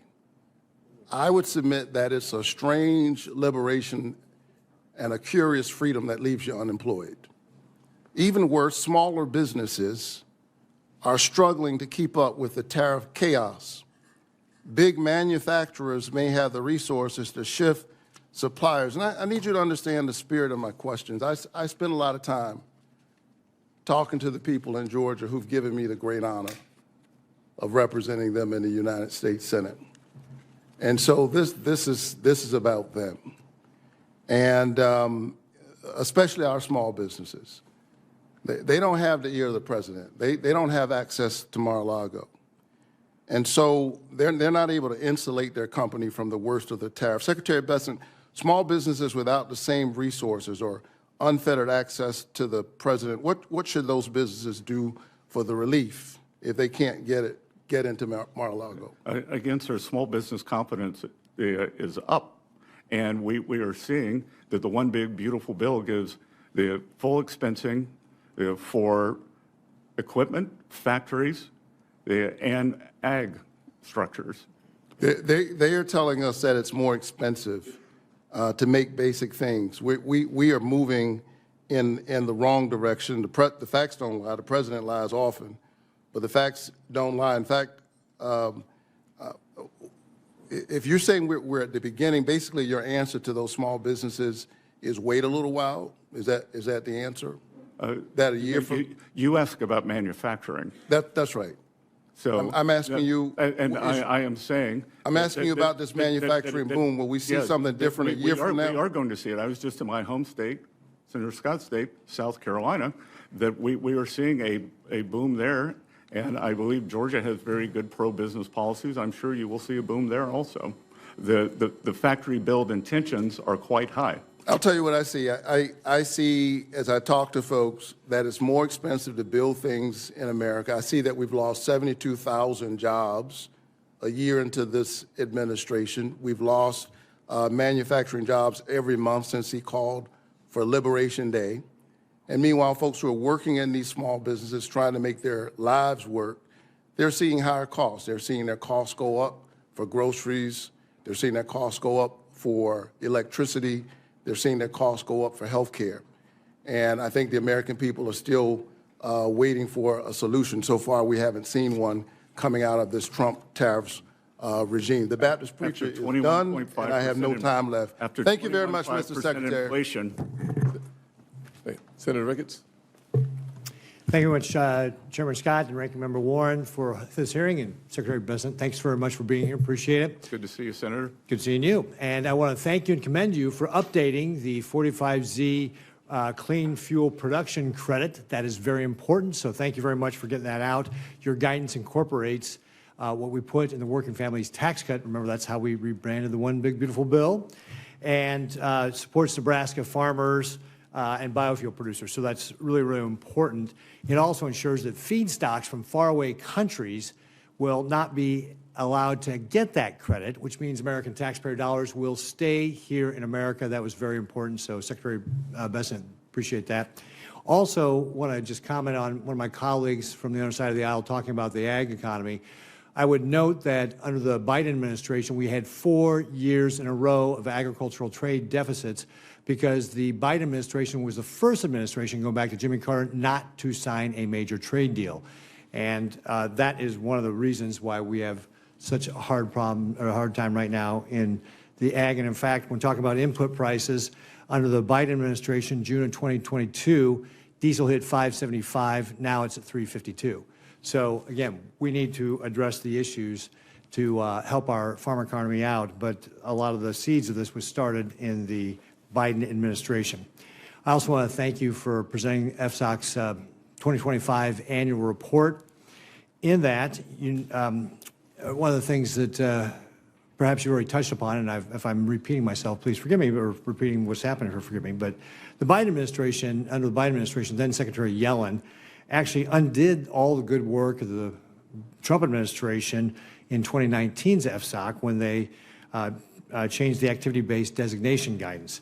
Yellen replaced it with her own guidance that was turning a last resort safeguard into a tool that could be weaponized and stifle innovation and restrict access to capital that would grow our economy. A little over 2 years ago, I sent a letter to then Secretary Yellen about how the 2023 entity-based designation guidance was misguided, lacked evidentiary support, and increased the likelihood of market distortions. Secretary Bessent, do you agree with the characterizations of the 2023 guidance that could do all these things, could cause market distortions? I believe in the activity-based guidance, and we are moving back to that, Senator. Great. And Senator, if I could just point out that FSOC under Secretary Yellen, 2 weeks before the three of the largest bank failures in U.S. history, many of them due to bond market portfolios, identified climate as the biggest risk to financial stability. They had not over-leveraged bond portfolios. Seems like misplaced priorities given a financial service sector. Secretary Yellen rolled out her new guidance, and then she stripped out the cost-benefit analysis of it. In your view, does cost-benefit analysis matter in evaluating to use FSOC's SIFI designation authority? Again, sir, without that, why would you do it? What is your view on the activity-based designation approach that was developed through the transparent and methodical process done in 2019? We are readopting it, and we believe it is fulsome, robust, and smart-minded. Great. Thank you very much, Secretary. Thanks to President Trump's leadership and your steady hand at the Department of Treasury, the United States economy is doing very well. I think the GDP growth in the last quarter, third quarter, was 4.4% annualized in 2025. Labor markets remain resilient. The unemployment rate is 1.2% below historical average. Inflation is down from the highs of the 40-year high Biden administration, decreasing some 70% from the peak in the Biden administration. American markets are strong. We saw the largest tax cut in history signed into law, allowing us to avoid a $4.2 trillion tax increase. We've got no tax on tips, no tax on overtime. 88% of seniors will not pay federal income tax. The average refund is supposed to be $1,000 higher this year. And the average Nebraska family will avoid a $2,400 tax increase. Yet, despite all this progress, we're seeing consumer confidence is not really rebounding the way that the economy seems to be. In your opinion, what more can we in the Senate be doing with regard to consumer confidence and making, obviously we had 40-year high inflation under the Biden administration, but what more can we be doing in the Senate to be able to help out with confidence of consumers? Other than telling consumers to turn off MSNBC, a large part of it is a survey problem where Democrats vote very low, Republicans are more realistic, and then we end up what we're seeing. Senator Kim's time. Yep. I appreciate your comments. Yeah, thank you. And by the way, for all members, they're going to close the vote at 12:05. So. Okay. Thank you, Chairman. Started 10 minutes ago. Thank you, Secretary, for coming on out here. Just the other week, you took part in talks with Russia. I guess I just wanted to ask you just your view of this. Do you agree that Russia's invasion of Ukraine was illegal and a violation of sovereignty and law? Senator, I've been saying that since my confirmation. That's right. Also, would you say that Vladimir Putin is a war criminal? I've also been saying that since my confirmation. Now, before you started, Treasury regularly targeted hundreds of actors and networks who sent critical goods to Russia's war machine with rounds of sanctions every 1 or 2 months. The previous administration added about 297 China-based entities and individuals to our sanctions list under the Russia sanctions program. I want to ask you, do you know how many you have added and designated as part of the Russia sanctions program since you came in as Treasury Secretary? I do not, but I do know that President Trump sanctioned Rosneft and Lukoil, which was the major sanctions achievement, and dwarfs everything else, and has brought the Russians to the table for the talks that I was at last Saturday. And you'll have bipartisan support for those sanctions, but I'll just say that there is also bipartisan support on doing everything we can to crack down on Russia's war machine, not just on the energy side. And so, as I said, the previous administration has added 297 China-based entities. This administration has added 0. That is the number 0. So I just urge you. The previous administration was extremely weak on sanctions, and it was on record as saying that they did not want to increase energy sanctions because they were worried about the midterms, worried about the failed election of Vice President Harris, and in a display of cowardice. I'm not asking you about that right now. But on the way out the door, Jake Sullivan raised some of the energy sanctions. President Trump took the most bold action. So we have done more. I'm asking you here, can you commit to this Congress that you will take action to sanction Russia's shadow fleet? I will take it under consideration. We will see where the peace talks go. I see how this administration has taken this maximalist approach, adding pressure when it comes to Iran's shadow fleet. We're talking about, cutting off Venezuela's ships. I think that there needs to be consistency here. And again, there is bipartisan support for this. I wanted to just switch gears. Would you agree that money laundering is a national security threat to this country? Yes, sir. Now, with Binance founder Zhao pleaded guilty to violating anti-money laundering laws and was sent to prison, Binance then injected billions of dollars into Trump's family business, World Liberty Financial, and Zhao asked for a pardon and received that. I just wanted to ask you, is that a conflict of interest in your opinion? I am unfamiliar with any of that. I wear many hats. The pardon hat is not one of them. I'm just asking, do you see it as a conflict of interest, though? Again, I'm not going to respond to that. When you had the Russia talks, was Jared Kushner a part of the Russia talks? Yes. What is his official role in the U.S. government right now? I believe that he is a special envoy. So you believe that he has an official position and that is not a unpaid volunteer position? Sorry, I believe that it is not an official position, that he is designated as an interlocutor as we bring many people into the talk. I just raise this because this is the problem that we're seeing right now when it comes to these conflicts of interest. We see the Trump family getting involved in different roles, even though they don't have official positions. We see Pakistan now announcing that they're going to use Trump's family's companies' crypto for cross-border transactions and trade. Does that not concern you? Again, I'd be especially interested to hear if you have any information of why Mr. Kushner is conflicted in the Russia talks. Look, what I'm saying is that if he wants to he wants to participate in that, he should go by the same financial disclosures and getting rid of conflicts of interest that every other senior government official, including yourself, have to go through. And look, I'm just saying that when we're seeing Trump pardoning Binance founder Zhao, when seeing instead investigating Jerome Powell, when we see that Trump is now suing the Treasury and the IRS for $10 billion, he even said, I am supposed to work out a settlement with myself. That's what Trump said. Do you think that that is a conflict of interest? That is a Justice Department issue. No, it is suing your department. The Justice Department represents Treasury. I would suggest you contact Justice. With that, I yield back. Senator Kramer. Thank you, Mr. Chairman. Thank you, Mr. Secretary, for being here. And let me say, I'm sorry you're no longer a North Dakota farmer. You were a good one, and we were sorry to see you go.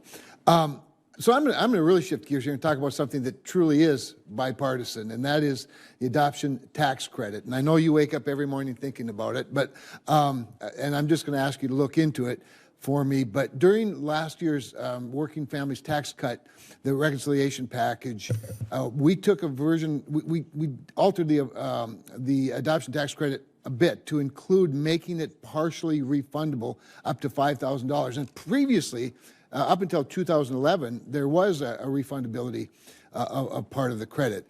The adoption tax credits always had this carry forward provision that allowed, of course, families to carry over unused portions into the next tax liability. Our intent in the Working Families Tax Cuts was for the carry forward to be eligible for the $5,000 refund as well. And the JCT actually included that in their score, again, which sort of validates the intent of Congress. However, the IRS is interpreting the language to mean that the carry forward is not eligible, affecting, of course, the adopted families from 2020 through 2024. What the IRS did is they interpret the effective date of December 31st, 2024, the same way Congress intended. But there's a big difference now between Congress's intent here and the IRS's interpretation of it. I don't believe it was the administration's intent to make this what I believe to be a mistake when the president signed it into law. So I just wanted to bring it to your attention, mostly to highlight it and then to see if you'd be willing to look into it for me. Senator, I believe you're referring to the section 7402.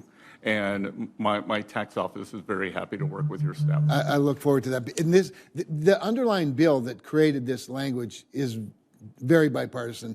Our colleague, my good friend Amy Klobuchar, and I co-chair the Adoption Caucus, or the coalition, and work on these things closely together. So we'd love to work with you. Okay, on another matter, yesterday, in the House, my friend and colleague Bill Huizenga, Congressman Huizenga, talked to you about the 3% budget resolution bill that he has. I'm leading that resolution over here in the Senate. The goal of it is to establish the goal of reducing the federal deficit to 3% of GDP. Now, you referenced in your opening statement, I noticed that it's already been reduced somewhat to 5.4%. And one of the ways we can grow out of a deficit, or we can get out of a deficit or reduce a deficit, is by growing out of it. But I'd like to work on both sides of the ledger with you a little bit, because you have said that we don't have a revenue problem, we have a spending problem, and I absolutely 100% agree. So maybe you could just speak for the remaining time, although I would love to translate productivity sometimes as a result of efficiency, which might be a little bit of a workforce challenge, but that's another whole longer story. But speak a little bit to that goal. Is 3% by 2030, which is what our resolution do, is that realistic? So, Senator, my target is for something that begins with a 3 by the end of President Trump's term. As I said, for calendar 2024, we're at 7%, the highest when we weren't at war, not in a recession. We're at 5.4, and what friends from the other side of the aisle the tale of woe and gloom, we have, over the past 3 quarters, we've averaged 4.1% GDP growth, and we had a fiscal contraction last year. They brought down the spending, which is one of the reasons our bond market did well, so we're at 5.4, and as we move that down, we will see the economy improve, and everyone could go to the Treasury website, or the X account, I'm old school, then go to the X account, and they can see a study by MIT that shows that the budget deficit that was blown out in 21 and 22 created the great inflation of 22. So as we bring down government spending, it will bring down rates and bring down inflation. And at the productivity growth levels we're at right now, I mean, who knows how quickly we can get out of it. I think we're in an exciting time that could be like we saw in the 90s. I agree with you. We're at the beginning of the boom. I yield back 2 seconds. We'll take them. Thank you, sir. Senator Gallego. Thank you, Mr. Chair. Secretary Bessent, thank you again for being here today. We kind of touched on this earlier. In addition to being Treasury Secretary, you are serving as Acting Director of the IRS. So following up on Senator Kim's questioning, so you are fully aware that the President is suing your agency for $10 billion. Yeah. Would you agree that $10 billion is a good sum of money? Yes, sir. Where would that be cut from? Let's say for some reason he actually wins that lawsuit. Where would that $10 billion come from? Again, it would come from... Process-wise. I'm not asking like your opinion whether it's right or wrong. It would come from Treasury. It comes from Treasury, which comes from the general fund? The Treasury general account. So taxpayers? Yes. Thank you. Part of the 440,000 taxpayers whose returns were leaked. If the president, they're not suing, but if the president prevails in this lawsuit, he's going to be able to pocket that money. My question is the president, has anyone in the president's office talked to you about this lawsuit in any regard? They have not, and the president said he will donate the proceeds to charity. You may have missed that. So no one at all has discussed this to you whatsoever? No, sir, and the President said he will. Have you received, I didn't ask any more donate the questions. Have you proceeds received any advice from Treasury's legal division about how to handle this potential conflict?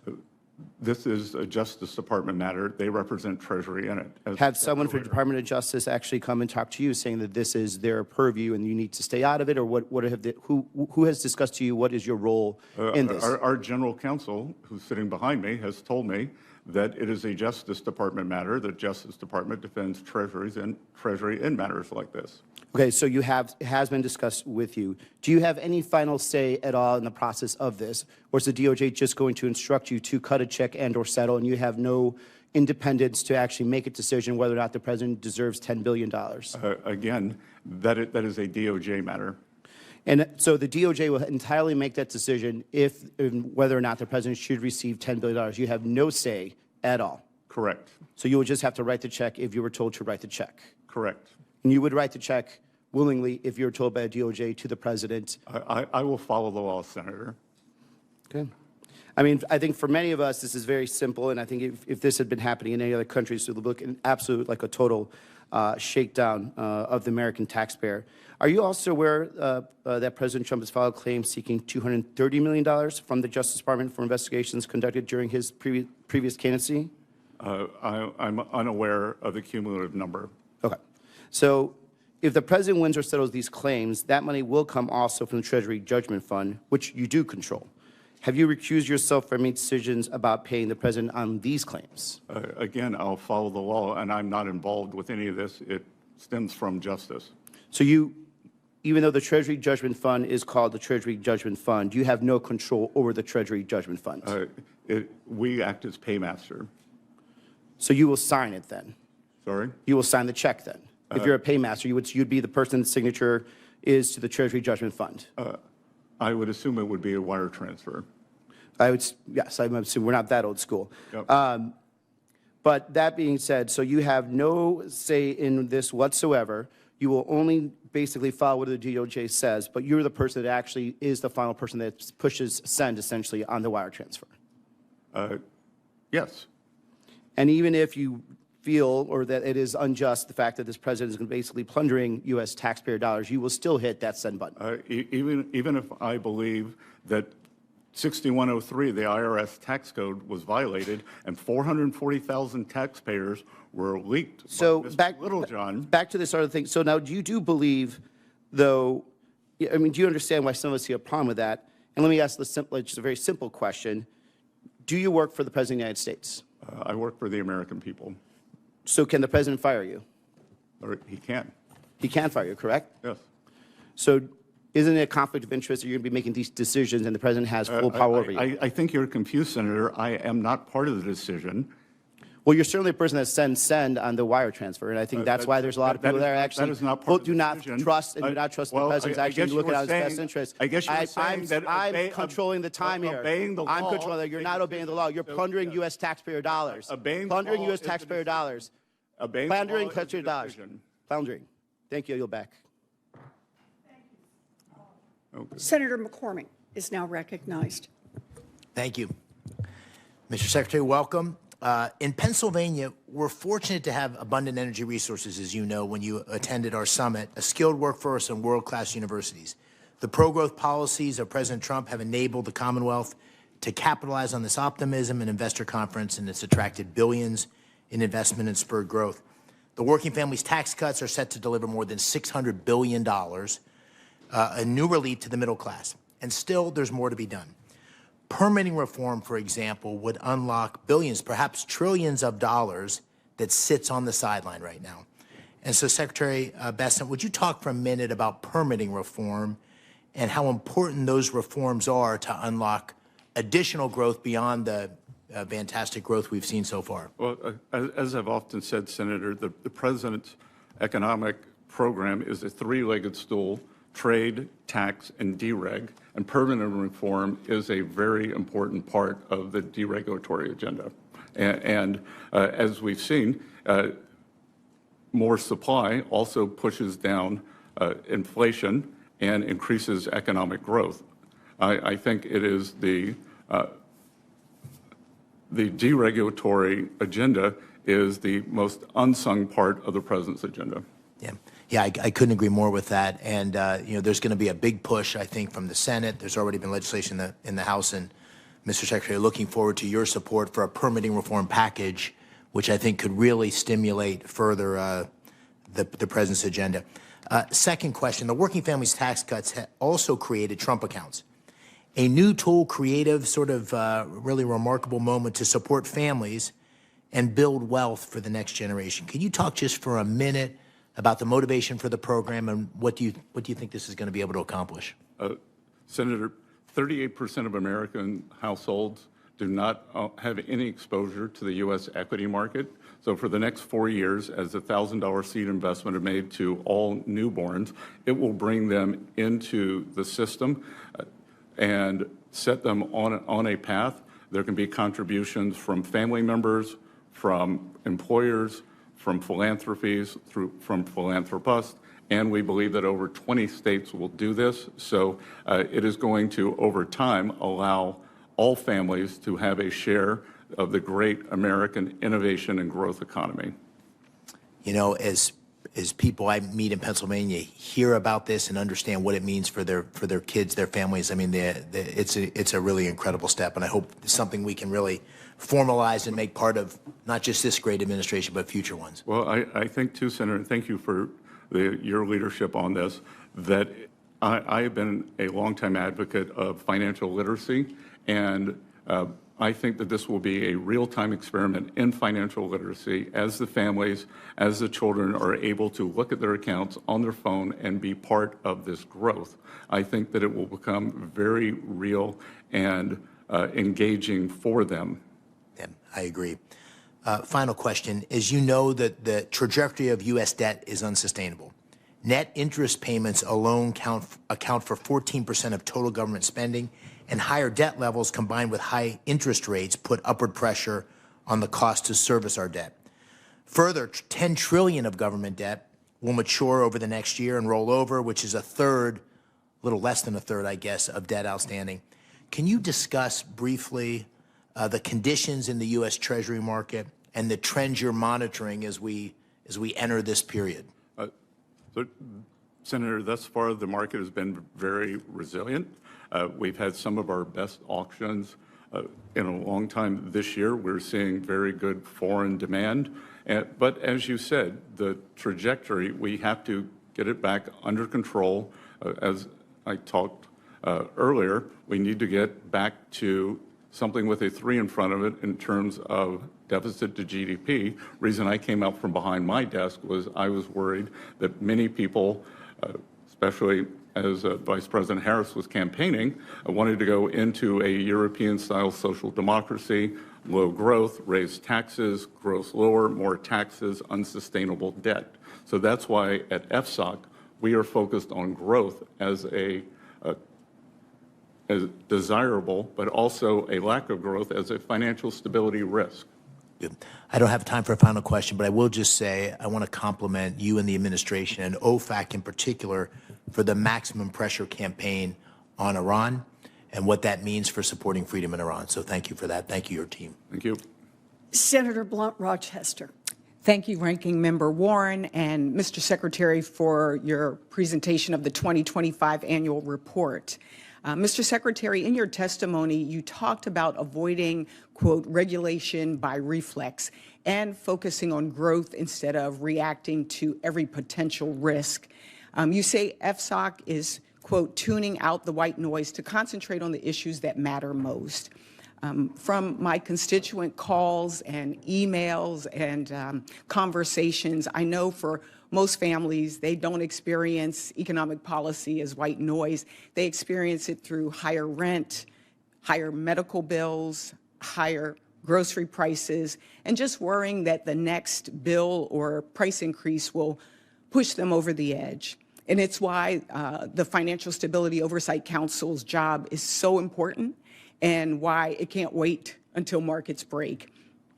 Its job is to spot problems early before families pay the price. Housing-related risks have been showing up for decades. On this committee, we've worked on the road to housing in a bipartisan way, And my first policy agenda, actually, as a senator, was focused on housing. So today, I want to understand what Treasury has actually done with these warnings. Secretary Bessent, in 2024, FSOC issued a report warning of weaknesses in non-bank mortgage servicers, companies that now handle most U.S. mortgages. Last year, on January 31st, 2025, GAO also warned that trouble at these firms could disrupt federally backed mortgage markets. So in light of these warnings by FSOC and GAO, what has Treasury done in response to address the risks in the housing market? Well, that was the yell in Treasury, and they said that everything was a risk. The Senator, that's why we are more focused. But we are very focused on the mortgage market through Fannie and Freddie and through the non-agency actors. So is Treasury's position that this was overstated, this risk was overstated, or? As I said in my statement, if everything is a risk, nothing is a risk.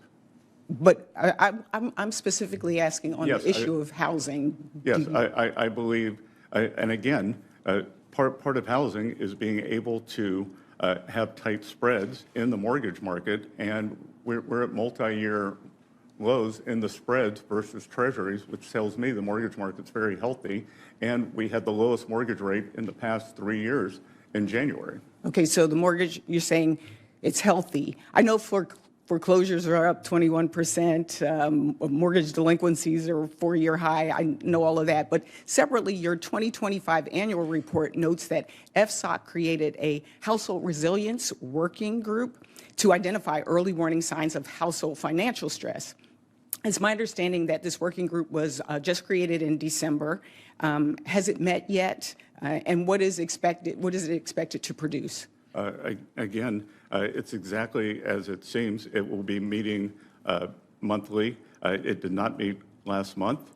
And we want to look at the household balance sheets and understand, again, the question I got on consumer sentiment. Is it sentiment or is it reality? Where are the pressure points? Because we do want to help working Americans and spot problems early. So do you know what what are the outcomes? What is it expected to produce? Or could you share that? Well, as it hasn't started yet, Senator, I would look forward to sharing the work product with you as we move through the year. I would hope there is a plan, because I know usually if you set up a group, there's a mission for the working group, there's a plan, a set of expectations. So look forward to hearing from you on that. If you were to, you mentioned in your testimony parallel prosperity, and you mentioned Main Street and Wall Street. If you were to rate how Wall Street is doing on a scale of 1 to 10, 10 being it's doing well, and Main Street on a scale of 1 to 10, what would you rate them? Well, I'm not going to speculate, but I will tell you the Wall Street Journal, not the Main Street Journal, criticized me for being a populist on my advocacy of Main Street. And look, Main Street got killed during the Biden administration. Wall Street did not. And we So were, I only have 10 seconds. We were trying to level In my it out. 10 seconds, I just want to say two things. Number one, this is now your watch. So I know there's been a lot of bringing up the Biden administration. This is now your watch a year later. And number two, families are truly hurting in this very present moment. So I look forward to working with you and finding out about particularly housing, because it's one of the #1 issues in this country across the dais. Thank you, and I yield back. Senator Moreno. Thank you, Mr. Secretary. And also, thank you for being so accessible. You look at your predecessor, almost invisible. You go out and you're on TV, you're on the media to make certain that the American people and you're communicating with us on a regular basis. That's a refreshing change. I just have a question on your many TV appearances. I've noticed that you said that if the Democrats win, they'll do it again. Can you clarify what that means? Yes, we saw a spending surge during the Biden administration, a blowout spending, and again, the deficit to GDP numbers blowing out, which according to MIT studies, the spending was responsible for the inflation surge. And at the same time, we saw mass unfettered immigration, 10, 15, 20 million illegal aliens coming into the country and depressing wages, taking low-end housing, and a study from Wharton showed that much of the low-end housing inflation, especially in rents, came from the 20 million new arrivals. The law of supply and demand that applies both for housing and for suppressing wages. So I would say, when I talk about that, there will be blowout spending, which will lead to inflation, and then the border will be reopened. So clearly, this deportation effort, especially the self-deportations, is going to lead to lower housing prices, and we've already seen it, correct? We have, and rental properties are ranked A through D, and D and C properties, we are seeing a substantial decrease. But what we're also seeing is because of the supply that is coming on, we're seeing a decrease in rents nationwide. As I said earlier, True Inflation, an agency that uses a basket of gathered real-time inflation measures, is now below 1%. Yeah, and speaking of that, so let's talk about that real quick, because there's things that obviously federal policy impacts.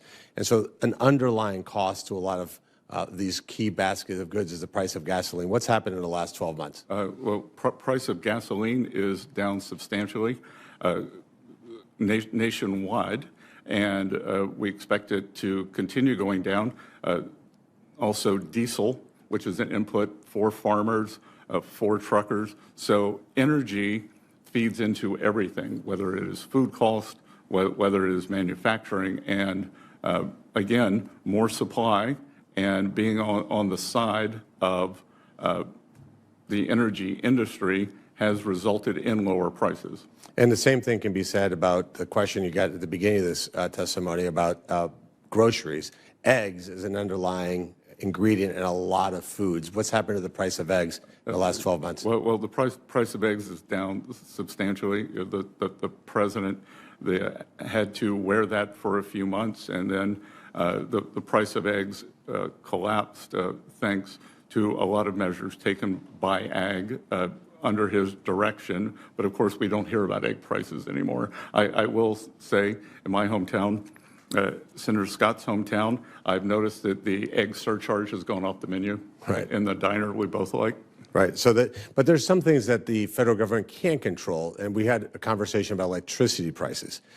What state would you surmise, I'm not trying to quiz you here, but what would you surmise, which state has the highest cost of kilowatt hour in the country? California has the highest cost in everything, the highest taxes, the highest homelessness, but believe it or not, Massachusetts wins this one at 31 cents per kilowatt hour. Ohio's at 17. Well, and so a lot of that, wouldn't you agree, Mr. Secretary, that a lot of that is state policies, the policies initiated by those states? A huge amount of state policy, and whether it's Kathy Hochul, governor of New York, blocking pipeline, whether the decision in New York, the sitting next to the Marcellus Shale, will not allow gas in, and the pipelines to New England or down from Canada. New England has made the decision to deindustrialize. Even when I was a college student, Connecticut was a hotbed of small manufacturing. Well, and again, let me just say from an Ohio perspective, we're happy to provide low-cost energy to New England. Would you be surprised to know that Massachusetts also has twice the core inflation as the national average? I wouldn't, and seeing the statistics for how many people are leaving the state, I understand why. So, in conclusion, you'd like to see states do more of the things that states like Ohio do and less like the things that states like Massachusetts do. And the last thing we want to do is take those policies and make them national. Would you agree? I agree, sir. Senator Alsobrooks. Well, first, I want to thank Chair Scott and Ranking Member Warren for holding today's hearing. I certainly want to say to you, Secretary Bessent, thank you for being here today to discuss our economy, which is very much on the minds of Marylanders. Before I get to my questions, I want to make a quick comment on market structure legislation. Mr. Secretary, I speak for many of my colleagues when I say that we really want to get to a good bipartisan bill. We want to get it done. And I've appreciated working with your team, both during the Genius Act and market structure process, and really appreciate their attention to the issue of stablecoin paying yield and interest. I am confident, feel really good that we are going to get a bipartisan compromise that protects innovation and our community banks.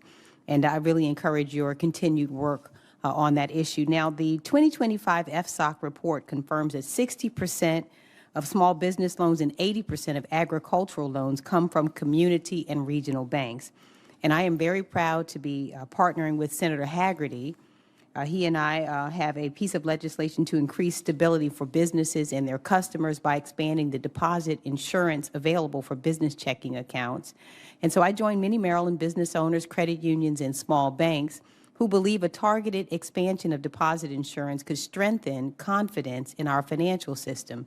The first question everyone wants answered about changes to deposit insurance, and it's a valid one, is who pays for it? I'm committed to working across the aisle to make sure that we get this right. And I asked your colleagues, FDIC Chairman Travis Hill, about cost and benefits in October. And Chairman Hill testified that a targeted expansion of deposit insurance would likely not increase deposit insurance premiums on small banks, and that any increased premiums on large banks would be small or immaterial. Do you agree with Chairman Hill? And more broadly, will you explain to the committee why a targeted expansion of deposit insurance can strengthen our banking system and boost business and consumer confidence? Senator, I want to thank you for your partnership on Genius, on Clarity. I am hopeful that we can get that across the line this spring. And I've been an outspoken advocate for small banks because they are Main Street. We've seen 50% of our small banks disappear since the great financial crisis, and I believe that is one reason Main Street has lagged, and a large part of that is overregulation. But another part of this is moral hazard, that during times of financial stress, like in March 2023, there's deposit volatility, deposits flee banks because they believe that whether it's the 3 largest, the 7 largest banks, that there is no risk of loss.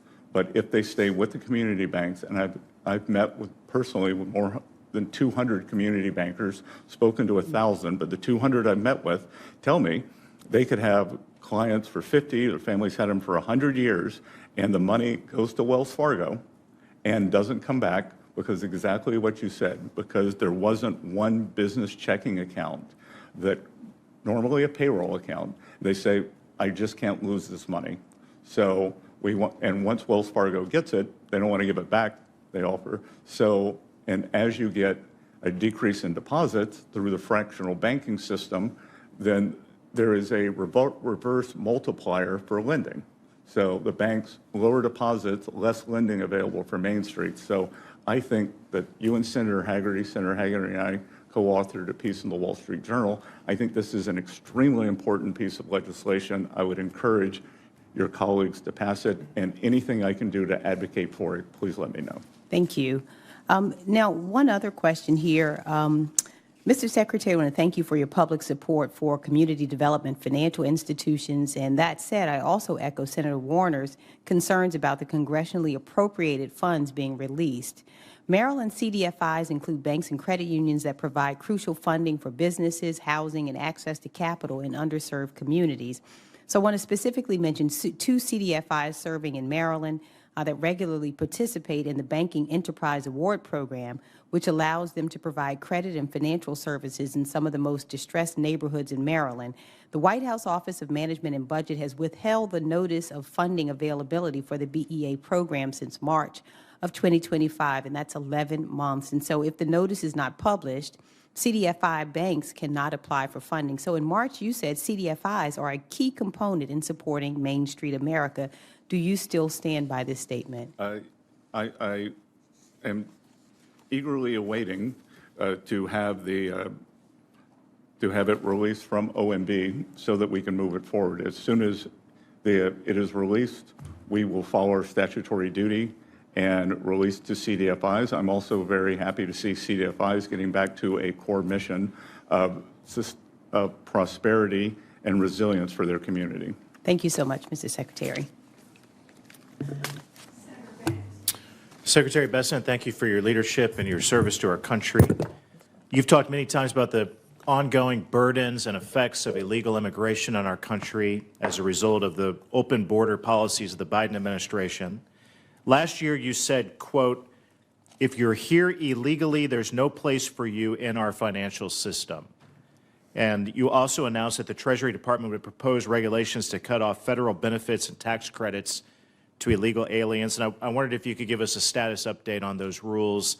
How can we protect hardworking Americans from illegals who exploit our U.S. financial and credit system, and what are we doing about it? Yes, sir. So we have moved forward on that. We have, through the regulators, had them double down on the KYC, know your client, and to make sure that everyone within the regulated banking system is legal. The other thing we have found out, and we saw it in Minneapolis as the hotbed of waste, fraud, and abuse, is outside of the banking system in money service businesses that a lot of money being wired out of the country, we don't know where. So this is a vulnerability we spotted in our system, and we are cracking down on that. We've also cracked down at the southern border because we've found that lots of cartels are using or money laundering there, and we've done that in a targeted basis rather than increasing cost to all banks. Is it your sense that it's working? Yes, sir. And what else can we do? Look, we are considering a re-underwriting of the clients. And again, many people are familiar with what is called a suspicious activity report, a SAR. We find that many of those come in after the horse has left the barn. So we are encouraging banks to be more proactive, know your client, and re-underwrite. Mm-hmm. Can you give us maybe an education a little bit about why all this matters? How does it affect my dad, retired factory worker in Fort Wayne, Indiana, the cost of illegal immigrants in our financial system and the credit system? Just give us a lesson on why it matters. Well, again, it creates instability, and it also creates, we've seen, I cited it earlier today, we've seen there's a Wharton study that shows that it increases rents for working Americans. It takes jobs.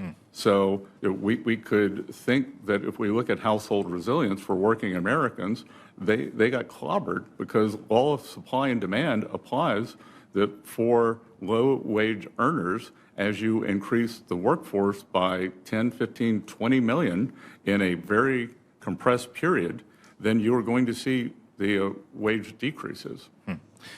Secretary, I wish that my parents would have had access to Trump accounts when I was born and set something like that up for me and my brothers. I mean, what a game changer that can be to help babies today, young kids today achieve the American dream, who grow up on the other side of the tracks and have an option like a Trump account. I praise you and President Trump and this administration for what you've done to work with Congress to create Trump accounts. One gentleman, Brad Gerstner, who is a native Hoosier, like me, he grew up a very humble background and made it big, and now he's given back and funding Trump accounts for Hoosier kids who are born today. And I know it's going to make a big difference for the next generation of kids. One thing I worry about, though, are politicians down the road who want to regulate those accounts, or they want to put restrictions or rules that prevent those accounts from growing. What can we do to protect this great vision today to make sure that politicians later don't ruin it? Well, I think it's two things. Mission creep, that we are committed to the lowest cost index funds, that it does not become something for social engineering, that it is return-based, low-cost, broadly diversified, so that everyone owns a share of the U.S. economy. And, Senator, I think the more that people become invested in these, the smaller the chance for meddling is, because I think they will be adamant. Thank you for your leadership. I yield back. Thank you. So for senators who wish to submit questions for the hearing record, those questions are due 1 week from today, Thursday, February 12th. Secretary Bessent, you have 45 days from that day to submit your responses to questions for the record. Thank you. The committee is adjourned. Good. Thank you, Senator.